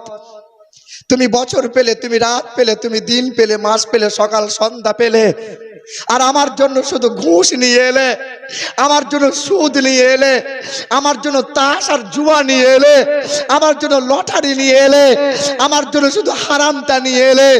এ নাফরমান, কি তোর জন্য আমি মুখ দেখাবো বল উম্মত, কি নিয়ে আসলি বল? আল্লাহ রাসূল সাল্লাল্লাহু আলাইহি সাল্লাম সেদিন আফসোস করে বলবেন, উম্মত, তুমি জীবনে কোনোদিন আমার কষ্টের কথা শোনো নাই, জীবনে কোনোদিন কি আমার প্রতি এতটুকু তোমার মায়া আসে নাই, জীবনে কোনোদিন কি তোমার হৃদয়ে এতটুকু দরদ জাগে নাই? মক্কার বেঈমানটা গলায় গামছা দিয়ে ফাঁস দিয়েছিল, দুই দিকে দুই বেঈমান এমন করে টেনে ধরেছিল, আমার গোটা চেহারা লাল হয়ে শিরাগুলো ফুলে গিয়েছিল, আমি আকাশের দিকে চোখ তুলে দিয়েছিলাম, কিন্তু চিৎকার করে আমার কষ্টের কথা বলি নাই। আমি বলেছিলাম, আল্লাহ আল্লাহুম্মা গফিরলি উম্মতি, আল্লাহ আমার উম্মতকে যেন মাফ করে দাও। তুমি শোনো নাই উম্মত, মক্কার বেঈমানরা 3 বছর আমাকে বয়কট করে দিয়েছিল, কুয়াতে পানি দেয় নাই, বাগানে খেজুর দেয় নাই, দোকানে খাবার দেয় না, 3 বছর জঙ্গলের পাতা খেয়ে রাত দিন কাটিয়েছিলাম, কিন্তু কোনোদিন উম্মত আমি তোমাকে ভুলে যাই নাই, তুমি আমাকে ভুলে গিয়েছো উম্মত। তুমি শোনো নাই, মক্কা থেকে বিতাড়িত হয়েছিলাম, অথচ মক্কা আমার পৈতৃক ভিটা, বাপদাদুর সম্পত্তির জায়গা সব, মক্কা আমার জন্মভিটা। এই মক্কা থেকে মদিনায় হিজরত করেছিলাম 430 কিলোমিটার রাস্তা, পায়ে হেঁটে হেঁটে 14 দিন গিয়েছিলাম। আমার আবু বকর ছুটে গিয়ে আমার এই 2 কদম আমার বুকের মধ্যে, আবু বকর নিজ বুকের মধ্যে আঁকড়ে নিয়ে বলেছিল, ইয়া রাসূলুল্লাহ, আপনি আর হাঁটবেন না, 14 দিন পায়ে হেঁটে হেঁটে আপনি চলছেন, পা আপনার ফুলে মোটা হয়ে গেছে। শোনোনি উম্মত, সেদিন আমি তোমার জন্য বলেছিলাম, আল্লাহ আমার উম্মতকে যেন কষ্ট দিও না। শোনোনি উম্মত, আমার এই মাথা মুবারকটা 2 বার ফাটিয়ে দিয়েছিল, এক তায়েফের বেঈমানটা ফাটিয়েছিল, আর একবার বেঈমান আবু জেহেল এই কাঁচা ঘায়ে মোটা পাথরে করে পিছন দিক দিয়ে আঘাত করেছিল, এত পরিমাণে রক্ত বেরিয়েছিল যে মাথা ফাটা রক্তটা পায়ে দিয়ে গড়িয়ে এই পায়ের খরমটা চামড়ার সাথে জমাট বেঁধে গিয়েছিল। কিন্তু কোনোদিন উম্মত আমি তোমাকে ভুলে যাই নাই, তুমি আমাকে ভুলে গেলে। হায় উম্মত, তুমি আমার উম্মত, আমার দাঁত ভাঙা কষ্টের কথা কোনোদিন তোমার মায়া জাগাতে পারলো না, আমার মাথা পাটা যন্ত্রণা কোনোদিন তোমার কষ্ট আনলো না। 3 দিন না খাওয়া, 3 দিন না পান করা ছিল, 3 দিন মদিনা থেকে বেরিয়ে গিয়েছিলাম পাহাড়ের গুহার ভিতরে সিজদায় পড়ে, 3 রাত 3 দিন শুধু একটাই কথা মালিকের সামনে বলেছিলাম, মালিক আমার উম্মত উম্মতিকে বাঁচিয়ে নাও। উম্মত কোনোদিন এতটুকু মায়া তোর জাগলো না? আমি নবী তোর জন্য কি করি নাই বল। আম্মা জান আয়েশা বলেন, নবীজির 9 বিবির ঘরে 3 মাস উনুন জ্বলে নাই, 3 মাস উনুন জ্বলে নাই। আমি আল্লাহ রসুলকে তাকিয়ে দেখতাম, আমার রসুল খেজুরের চাটাইয়ে শুয়ে থাকতেন, আর এই চোখের পানি মুবারকটা গড়িয়ে দাড়ি মুবারক গুলো ভিজে ভিজে যেত। আমি ছুটে গিয়ে নবীর চোখের পানিটা মুছিয়ে নিয়ে নবীজির কপালে হাত বোলাতাম আর বলতাম, গো আল্লাহ রসুল 3 মাস 9 বিবির ঘরে উনুন জ্বলে না, এই কষ্ট এই অভাব, তাই কি আপনি ছেলে মেয়ের জন্য চিন্তা করে কাঁদছেন? জানো উম্মত, সেদিন আল্লাহ রসুল উঠে বসলেন আর আমি আয়েশার গায়ে হাত বুলিয়ে বললেন, আয়েশা 3 মাস সংসারে উনুন জ্বলে নাই, বউ বাচ্চার জন্য চোখের পানি পড়ে না রে আয়েশা, না, ছেলে মেয়ের জন্য চোখের পানি আমি ফেলি না রে আয়েশা, আমার চোখের পানি পড়ে আমার দুর্বল নাদান উম্মত উম্মতির জন্য। আমার উম্মত উম্মতির কি হবে, আমার উম্মত উম্মতির কি হবে? বলো মুসলমান, ওই নবীকে ভুলে গেলে? নবী বললেন, আমার কি যারা ভালোবাসে 5টা অধ্যায় তারা পূরণ করবে। আমি নবীকে যারা ভালোবাসে 5টা অধ্যায় তারা পূরণ করবে। মৌখিক ভালোবাসা চলবে না। 1, আমি নবী যেদিন ভূমিষ্ঠ হয়েছে সোমবারে, আমি প্রতিটা সোমবারে আমি রসুল রোজা পালন করেছি।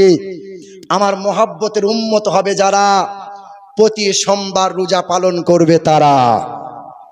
2, আমি নবীকে যারা ভালোবাসে, আমি নবী যেমন খেয়েছি, যেমন পড়েছি, যেমন চলতে বলেছি, আমি নবী যেমন বাথরুম যেতে বলেছি, যেমন বিবিকে মহাব্বত করতে বলেছি, এই আমার আদর্শ মহাব্বত করে যারা, আমি নবীকে ভালোবাসে তারা। 3, ছোট ছোট দোয়া আমি নবী শিখিয়েছি। খাবারের আগে এই দোয়া পড়ে খাবার খাবে। আমি নবী শিখিয়েছি শোবার আগে তোমরা দোয়া পড়বে, আল্লাহুম্মা বিসমিকা আমুতু ওয়া আহইয়া।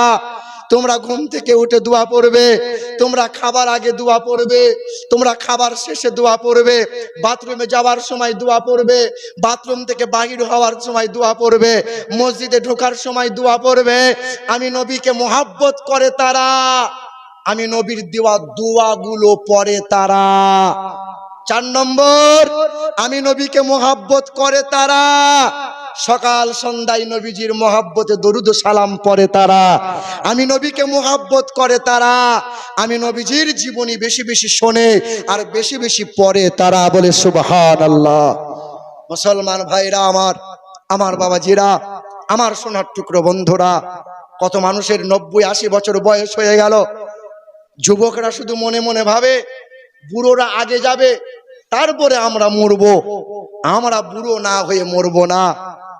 এই মুসলমান সোনার টুকরো বন্ধুরা, মাথায় সব সময় রাখতে হবে, পৃথিবী থাকার জায়গা নয়। যে সুখে আছে তাকেও মরা লাগবে, যে দুঃখে আছে তাকেও মরা লাগবে, যে টাকার বিছানায় শুয়ে আছে সেও মরবে, যে রিক্সা চালক সেও তারও মরণ হবে, যে এরোপ্লেন ড্রাইভার তারও মরণ হবে, যে ক্যাপ্টেন যে ড্রাইভার সবার মরণ হবে। হ্যাঁ, ফিরাউন 400 বছর বেঁচে ছিল। ফিরাউন বলেছিল কোনোদিন আমি মরবো না। আল্লাহ বলেছিল তোকে চুবিয়ে চুবিয়ে মারবো, সহজে তোকে ছাড়বো না। নমরুদ 800 বছর বেঁচে ছিল। নমরুদ বলেছিল আমি আল্লাহকে মার্ডার করব। আল্লাহ বলেছিল তোকে মশা দিয়ে শেষ করব, 400 বছর গজবে ফেলে রাখবো। আল্লাহ পাক শেষ করেছে, তাকে কেউ ঠেকাতে পারে নাই। সাদ্দাত বলেছিল খোদার জান্নাতে যাব না, নিজে জান্নাত তৈরি করব।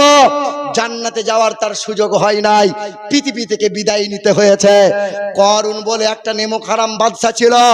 ওই করুন এত সম্পত্তি ছিল, করুণ বলেছিল আমার সম্পত্তি আমাকে কোনোদিন মারতে পারবে না। পৃথিবীতে করুণ নাই, পৃথিবীতে সাদ্দাদ নাই, পৃথিবীতে জালুত নাই, কই সেই বাদশারা, কই সেই রাজারা, সবাই তো চলে গেল।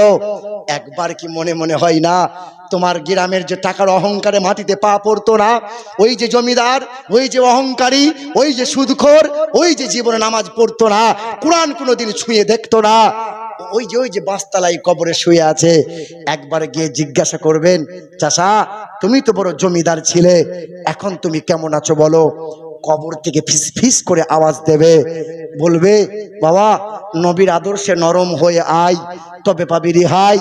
আর পৃথিবীতে গরম হয়ে যদি কবরে আসিস তো উল্টো পাল্টা পেটুনি হবে, সহজে রেহাই নাই।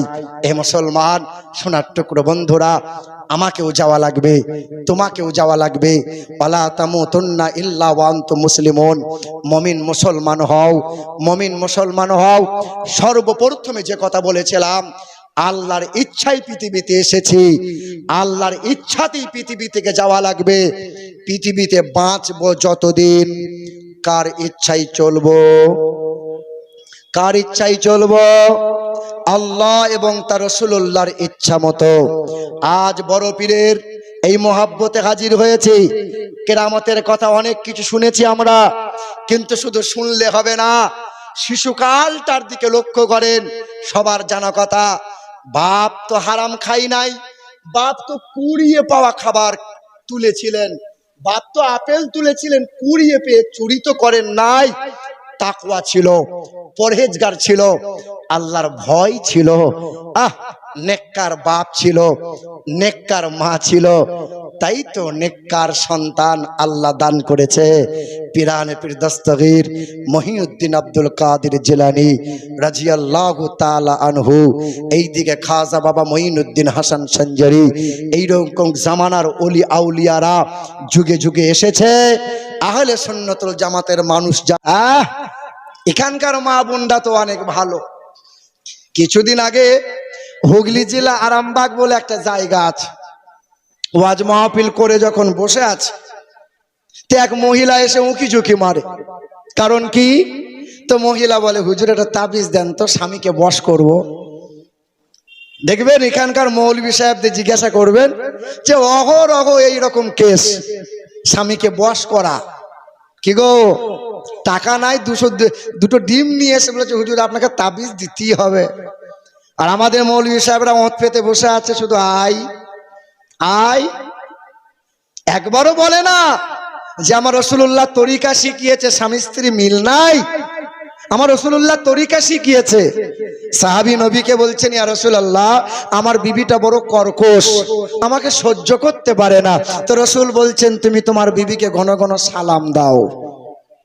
21 দিন পর গিয়ে সাহাবী বলে, ইয়া রাসূলুল্লাহ এই সালাম দেওয়ার কারণে আল্লাহ পাকের এত পরিমাণে রহমত আর আল্লাহ এত মহব্বত দান করে দিয়েছে, এখন আমার বিবি আমাকে চোখের আড়ালি হতে দেয় না। কি গো? তো মহিলা বলছে, হুজুর তাবিজ দেন, আমার স্বামী এই, আমার স্বামী ওই, আমার স্বামী তাই। দেখবেন যে সংসারে মহিলাদের কথা চলে বেশি, সেই সংসারে অশান্তির আগুন বেশি। যে সংসারে মহিলাদের কথা কম, সেই সংসারে মাশাআল্লাহ শান্তি আছে। ঠিক কিনা বলেন? তা আমি চিন্তা করলাম, এ স্বামী স্ত্রী যদি মিল করাতে হয় তাহলে মহিলার কথা আগে বন্ধ করা লাগবে। এই মহিলার কথা আগে বন্ধ করা লাগবে।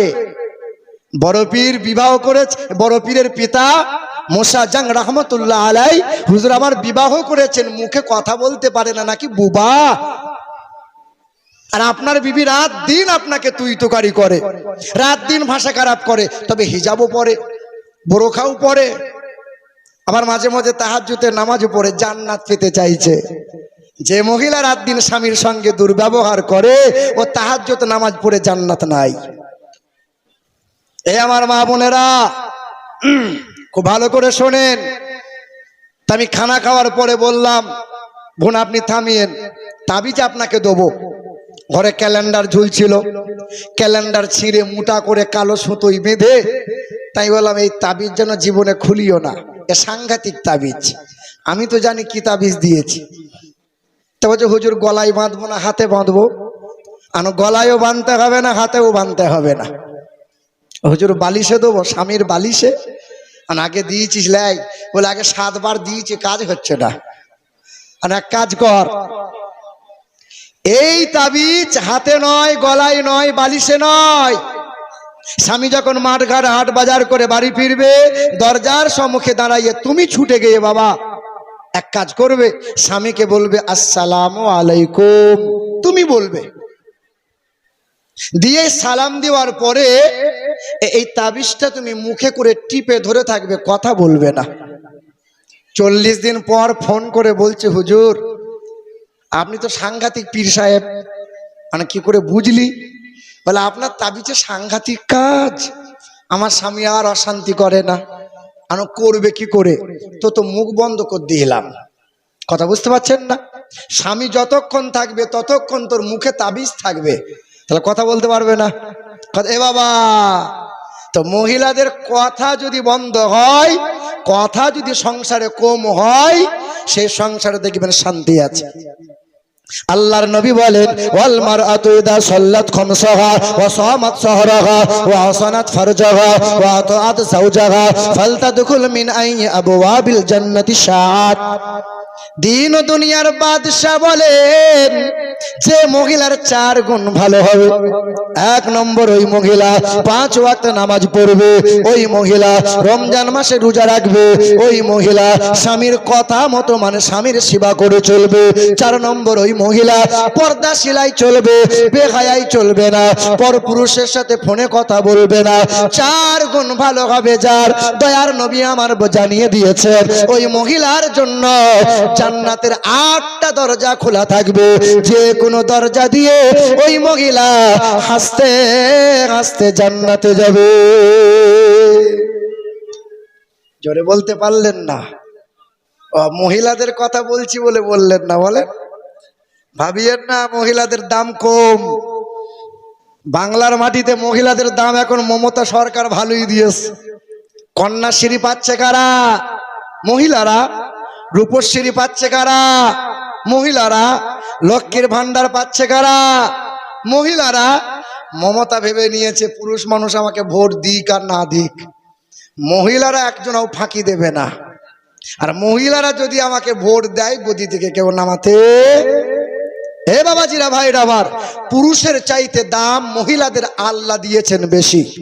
আমার রাসূলুল্লাহ জানিয়ে দিয়েছেন যে ঘরে মহিলার ভূমিষ্ঠ হয়, কন্যা সন্তানের ভূমিষ্ঠ হয়, আমার আল্লাহ পাক ওই ঘরে রহমত আর বরকত নাজিল করেন। যেই ঘরে কন্যা সন্তানের ভূমিষ্ঠ হয়, রহমতের ফেরেশতা আনাগোনা শুরু করে দেয়। দয়ার নবী আমার বলেন যার জয়টা কন্যা হবে, আমার আল্লাহ। জোরে বলতে পারলেন না? মহিলাদের কথা বলছি বলে বললেন না? বলেন, ভাবিয়েন না মহিলাদের দাম কম। বাংলার মাটিতে মহিলাদের দাম এখন মমতা সরকার ভালোই দিয়েছে। কন্যাশ্রী পাচ্ছে কারা? মহিলারা। রূপশ্রী পাচ্ছে কারা? মহিলারা। লক্ষ্মীর ভান্ডার পাচ্ছে কারা? মহিলারা। মমতা ভেবে নিয়েছে পুরুষ মানুষ আমাকে ভোট দিক আর না দিক, মহিলারা একজনও ফাঁকি দেবে না। আর মহিলারা যদি আমাকে ভোট দেয়, গদি থেকে কেউ নামাতে। হে বাবাজিরা, ভাইরা আমার, পুরুষের চাইতে দাম মহিলাদের আল্লাহ দিয়েছেন বেশি।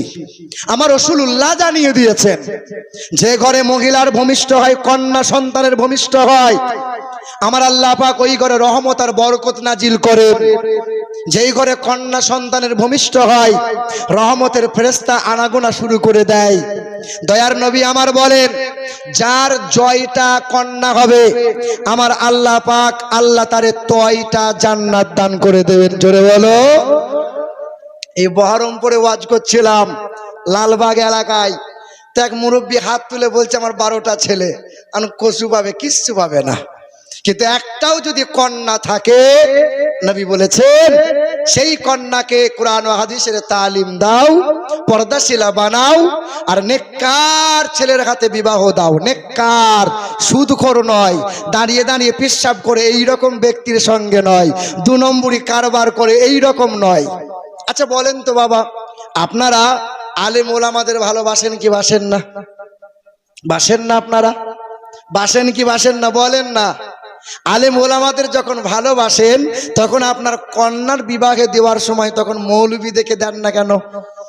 তখন তো যে শালা সুদখোর সে হবে জামাই। হ্যাঁ বলেন, আলেম ওলামা ভালোবাসেন, যে জীবনে পেশাব করে ইস্তেঞ্জা করতে জানেন না সে হয় জামাই। চারতলা বাড়ি দেখে আপনি বিবাহ দেন, সেখানে সুখ আছে বলেন? মুসলমান ভাইরা আমার, কবে বদলাবেন? সন্তানকে কবে নেককার বানাবেন? আপনার জীবন তো শেষের দিকে। এখন এই যে বাপ মুসলমান, এই মোবাইলের যুগ, এই দিকে লক্ষ্য করেন। আমার হাতে মোবাইল আছে, আপনি এই মোবাইলে দেখবেন গুগল ম্যাপ আছে। ম্যাপ আছে না নাই? এই গুগল ম্যাপ যারা জানেন, গুগল ম্যাপে আপনি লিখবেন জঙ্গিপুর, এখান থেকে জঙ্গিপুরের রাস্তা গুগল ম্যাপ আপনাকে দেখিয়ে দেবে। এটাও বলে দেবে ডান দিকে যাবেন, 400 মিটার পরে বাম দিকে যাবেন, এত কিলোমিটার গেলে পরে আপনি জঙ্গিপুর পাবেন। আপনি এখানে লিখুন মক্কা, এখান থেকে মক্কার রাস্তা পায়ে হেঁটে কেমনে যাবেন এই গুগল ম্যাপ আপনাকে দেখিয়ে দেবে। ঠিক কিনা বলেন? মক্কায় গেলেন, গুগল ম্যাপ খুলবেন, এই মোবাইল থেকে মদিনার রাস্তা আপনাকে দেখিয়ে দেবে। যেটা লিখবেন সে রাস্তা আপনাকে দেখিয়ে দেবে, আপনাকে সব বলে দেবে। আপনি মন্দিরে যেতে চান, এখানে লিখবেন মন্দির আপনাকে দেখিয়ে দেবে। আপনি মসজিদ যেতে চান, আপনি মধুপুরের জুম্মা মসজিদে যাবেন, আপনাকে এই গুগল ম্যাপ মোবাইলের মাধ্যমে আপনাকে গুগল ম্যাপ আপনাকে বড় মসজিদ আনিয়ে দেবে। যেখানে যেতে চাইবেন এই গুগল ম্যাপ আপনাকে দেখাবে। সহজ আছে না নাই বাবা? এই সময় এত সুন্দর একটা রাস্তা, এত সুন্দর একটা পন্থা, যত রকমের কোম্পানির গাড়ি আছে দেখবেন, সকলেই দেখবেন মোবাইলে এই গুগল ম্যাপ ব্যবহার করে। ইউটিউবাররা বিভিন্ন জায়গা থেকে এসেছে, কোথায় যাব? লালগোলা মধুপুর যাব। কেমনে যাব? কাকে জিজ্ঞাসা করব? আগেকার সময়ে জিজ্ঞাসা করে করে আসতো, এখন আর জিজ্ঞাসা নয়, গুগল ম্যাপ লিখে দিল, গুগলে লিখে দিল লালগোলা মধুপুর যাব, জুম্মা মসজিদ। আপনাকে এই লালগোলা মধুপুর জুম্মা মসজিদের সন্নিকটে আপনাকে এই মোবাইল গুগল ম্যাপ আপনাকে হাজির করবে। শিক্ষিত সমাজ, আমার যুবক ভাইরা, পৃথিবীর জমিনে সহজ করে দিয়েছে, বড় আসান হয়ে গেছে। গুগল ম্যাপ পেয়েছো যারা, শুনে রেখো বন্ধু, গুগল ম্যাপ যেমন এই যুবকদের প্রয়োজন, গাড়ি ঘোড়া চালাচ্ছে যারা, গুগল ম্যাপ যেমন রাস্তা চেনার সহজ করে দিয়েছে, যতটা প্রয়োজন তার চাইতে জান্নাতের রাস্তা দেখানোর জন্য সবচেয়ে বেশি প্রয়োজন হলো আল্লাহ পাকের ওলি যারা, আর আর আল্লাহ পাকের পবিত্র কোরআন। বলে সুবহানাল্লাহ। এই কোরআন এখন 100-র মধ্যে 85-90% মানুষ, 100-র মধ্যে 10টা মানুষ কোরআন তেলাওয়াত জানে, 90টা মানুষ জানেই না। কি গো বলেন বলেন? মুসলমান সহজ করে নিয়েছো গুগল ম্যাপ খুলে, একবারও মনে হলো না মানুষ তৈরি হওয়ার জন্য, নিজের জীবনকে সুন্দর বানানোর জন্য সবচেয়ে সুন্দর পন্থা একটাই, পবিত্র কোরআন, একটাই গ্রন্থ, সেটা মহান মালিকের কালাম, এই পবিত্র কোরআন। আচ্ছা বাপ বলেন তো, যে পবিত্র কোরআন নাজিল হয়েছে রমজান মাসে, এইদিকে শোনেন, কি মাসে নাজিল হলো? আচ্ছা রমজান মাসের দাম সবচেয়ে বেশি না কম? সবচেয়ে বেশি। যে মাসে কোরআন নাজিল হলো আল্লাহ সেই মাসের দাম বাড়িয়ে দিল। যে রাত্রিতে কোরআন নাজিল হলো সে রাতের দাম কম না বেশি? রাতের নাম কি? হ্যাঁ, যে রাত্রিতে এক রাত ইবাদত করলে, এক রাত ইবাদত করলে 1000 মাস ইবাদতের চাইতেও উত্তম। জোরে বলো। আচ্ছা যে পবিত্র কোরআন যে ফেরেশতা নিয়ে এলো রাসূলুল্লাহর কাছে, সেই ফেরেশতার নাম কি? দাম কম না বেশি? আচ্ছা যার প্রতি কোরআনটা নাজিল হলো, দিন দুনিয়ার বাদশাহ জনাবে মোহাম্মদ মুস্তাফা সাল্লাল্লাহু আলাইহি ওয়াসাল্লাম, পৃথিবীর জমিনে শ্রেষ্ঠ মানুষ, যাদের জন্য কোরআন এলো, যাদের কল্যাণের জন্য কোরআন এলো, এই উম্মতি যদি কোরআনকে বাদ দেয় পৃথিবীর জমিনে মার খাবে না সম্মান পাবে? বলেন বাপ, এই কোরআন যারা বুকে তুলে নেবে, এই কোরআনকে ফলো করে যারা জীবন, এই কোরআনকে, এই আদর্শ, এই কোরআনকে বুকে নিয়ে যারা জীবন পরিচালনা করবে, আল্লাহ তাদের দাম বাড়াবেন না কমিয়ে দেবেন? আচ্ছা বলেন তো বাপ, এই যে পবিত্র কোরআন, ভাই কোরআনটা দেন তো, এই পবিত্র কোরআন এর ওজন কতটা মনে হয় আপনাদের? বলেন তো, এই পবিত্র কোরআনের ওজন কতটা? বলেন বলেন, মোটামুটি তাও অনুমানিক কত বলেন? 4 কিলো? ক কিলো? আল্লাহ পাক বলেন এটা 2 কিলো 1.5 কিলো নয়। 7 আসমান 7 জমিন যদি এক পাল্লায় রাখা হয়, আর আমার কালামকে যদি দ্বিতীয় পাল্লায় রাখা হয়, এই কালামের ওজন এত, 7 আসমান 7 জমিন হালকা হয়ে যাবে। তাহলে এত সহজভাবে ধরা হয় কেন? এতই যদি ওজন হলো, এত সহজভাবে তোলা হয় কেন? এ মুসলমান ভাইরা আমার, 10 বছরের ছেলে বলছে যে আব্বা, ওই যে ধানগুলো রোদে শুকাতে দিয়েছেন, ধানগুলো শুকাতে দিয়েছেন, আকাশে মেঘ করেছে, বৃষ্টি হবে, বাবা ধানগুলো গুটিয়ে নাও, বস্তায় ভরে আমার মাথায় একটা বস্তা তুমি চাপিয়ে দাও। তো 10 বছরের ছেলের মাথায় যদি 50 কিলোর বস্তা চাপিয়ে দেওয়া হয়, এই ছেলে বাড়ি পর্যন্ত যেতে পারবে মনে হয়? ছেলে বারবার জিদ করছে, দাও না বাবা, দাও না। তো বাবা কি করেছে, 50 কিলোর বস্তার ছেলের মাথায় চাপিয়ে দিয়ে নিজের 2টো হাত বস্তার নিচে রেখে দিয়েছে। ছেলে সামনে দিয়ে হেঁটে হেঁটে বাড়ির সামনে নামিয়ে দেয়, আর ছেলে বলে, বাবা তুমি যে বলছিলে অনেক ভারী, অনেক ভারী, কই ভারী, এই তো মাথায় করে নামিয়ে দিলাম। বাপ বলে, আমার এই 2টো হাত যদি বস্তার নিচেই না থাকতো বাবা, তো মাইকে ঘোষণা দিতে হতো যে অমুকের বেটা অমুক কেল্লা ফতে নাই। এ মুসলমান সোনার টুকরো বন্ধুরা আমার, আল্লাহ বলেন লাউ আনজালনা হাযাল কুরআন আলা জাবালিল লারাইতা খাশিআম মুতাসাদ্দিআম মিন খাশিয়াতিল্লাহ। এই কোরআনের ওজন এত, আসমান বলেছিল পারবো না, জমিন বলেছিল ভারসাম্য রাখতে পারবো না, পাহাড় বলেছিল মালিক আমাকে দিও না, আমি নিতে পারবো না। কিন্তু আল্লাহ পাক বলে, বান্দা, আমার বান্দা কোরআন বুকে নেবে, আমার বান্দা কোরআন মুখ চুমা দেবে, আমার বান্দা কোরআনকে আঁকড়ে ধরবে, আমি আল্লাহ পাকের কুদরতি হাত কোরআনের তলায় রেখে দিলাম, যাতে বান্দা সহজভাবে তুলতে পারে। জোরে বলো। তবে আপনার গ্রামের মানুষ খুব ভালো, হক টক কেউ মারে না, জমির আল কেটে জমি কেউ বড় করে না। আমাদের ওইদিকে বর্ধমানের দিকে খুব চলে, এমন করে জমির আল কাটে যে জমির আল দিয়ে হাঁটা যায় না। সে আবার ডবল হাজি। চাষা বলে ডবল হাজি, কথা বলবি না, ডবল হাজি। চাষা আল কেটে জমি বড় করছো কেন? ডবল হাজি। কথা বুঝতে পারছেন না?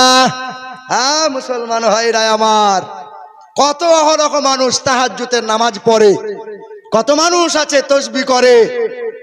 বড় ভাই সাদাসিধে মানুষ, ছোট ভাই শিক্ষিত মানুষ, চতুর লোক, চালাক মানুষ।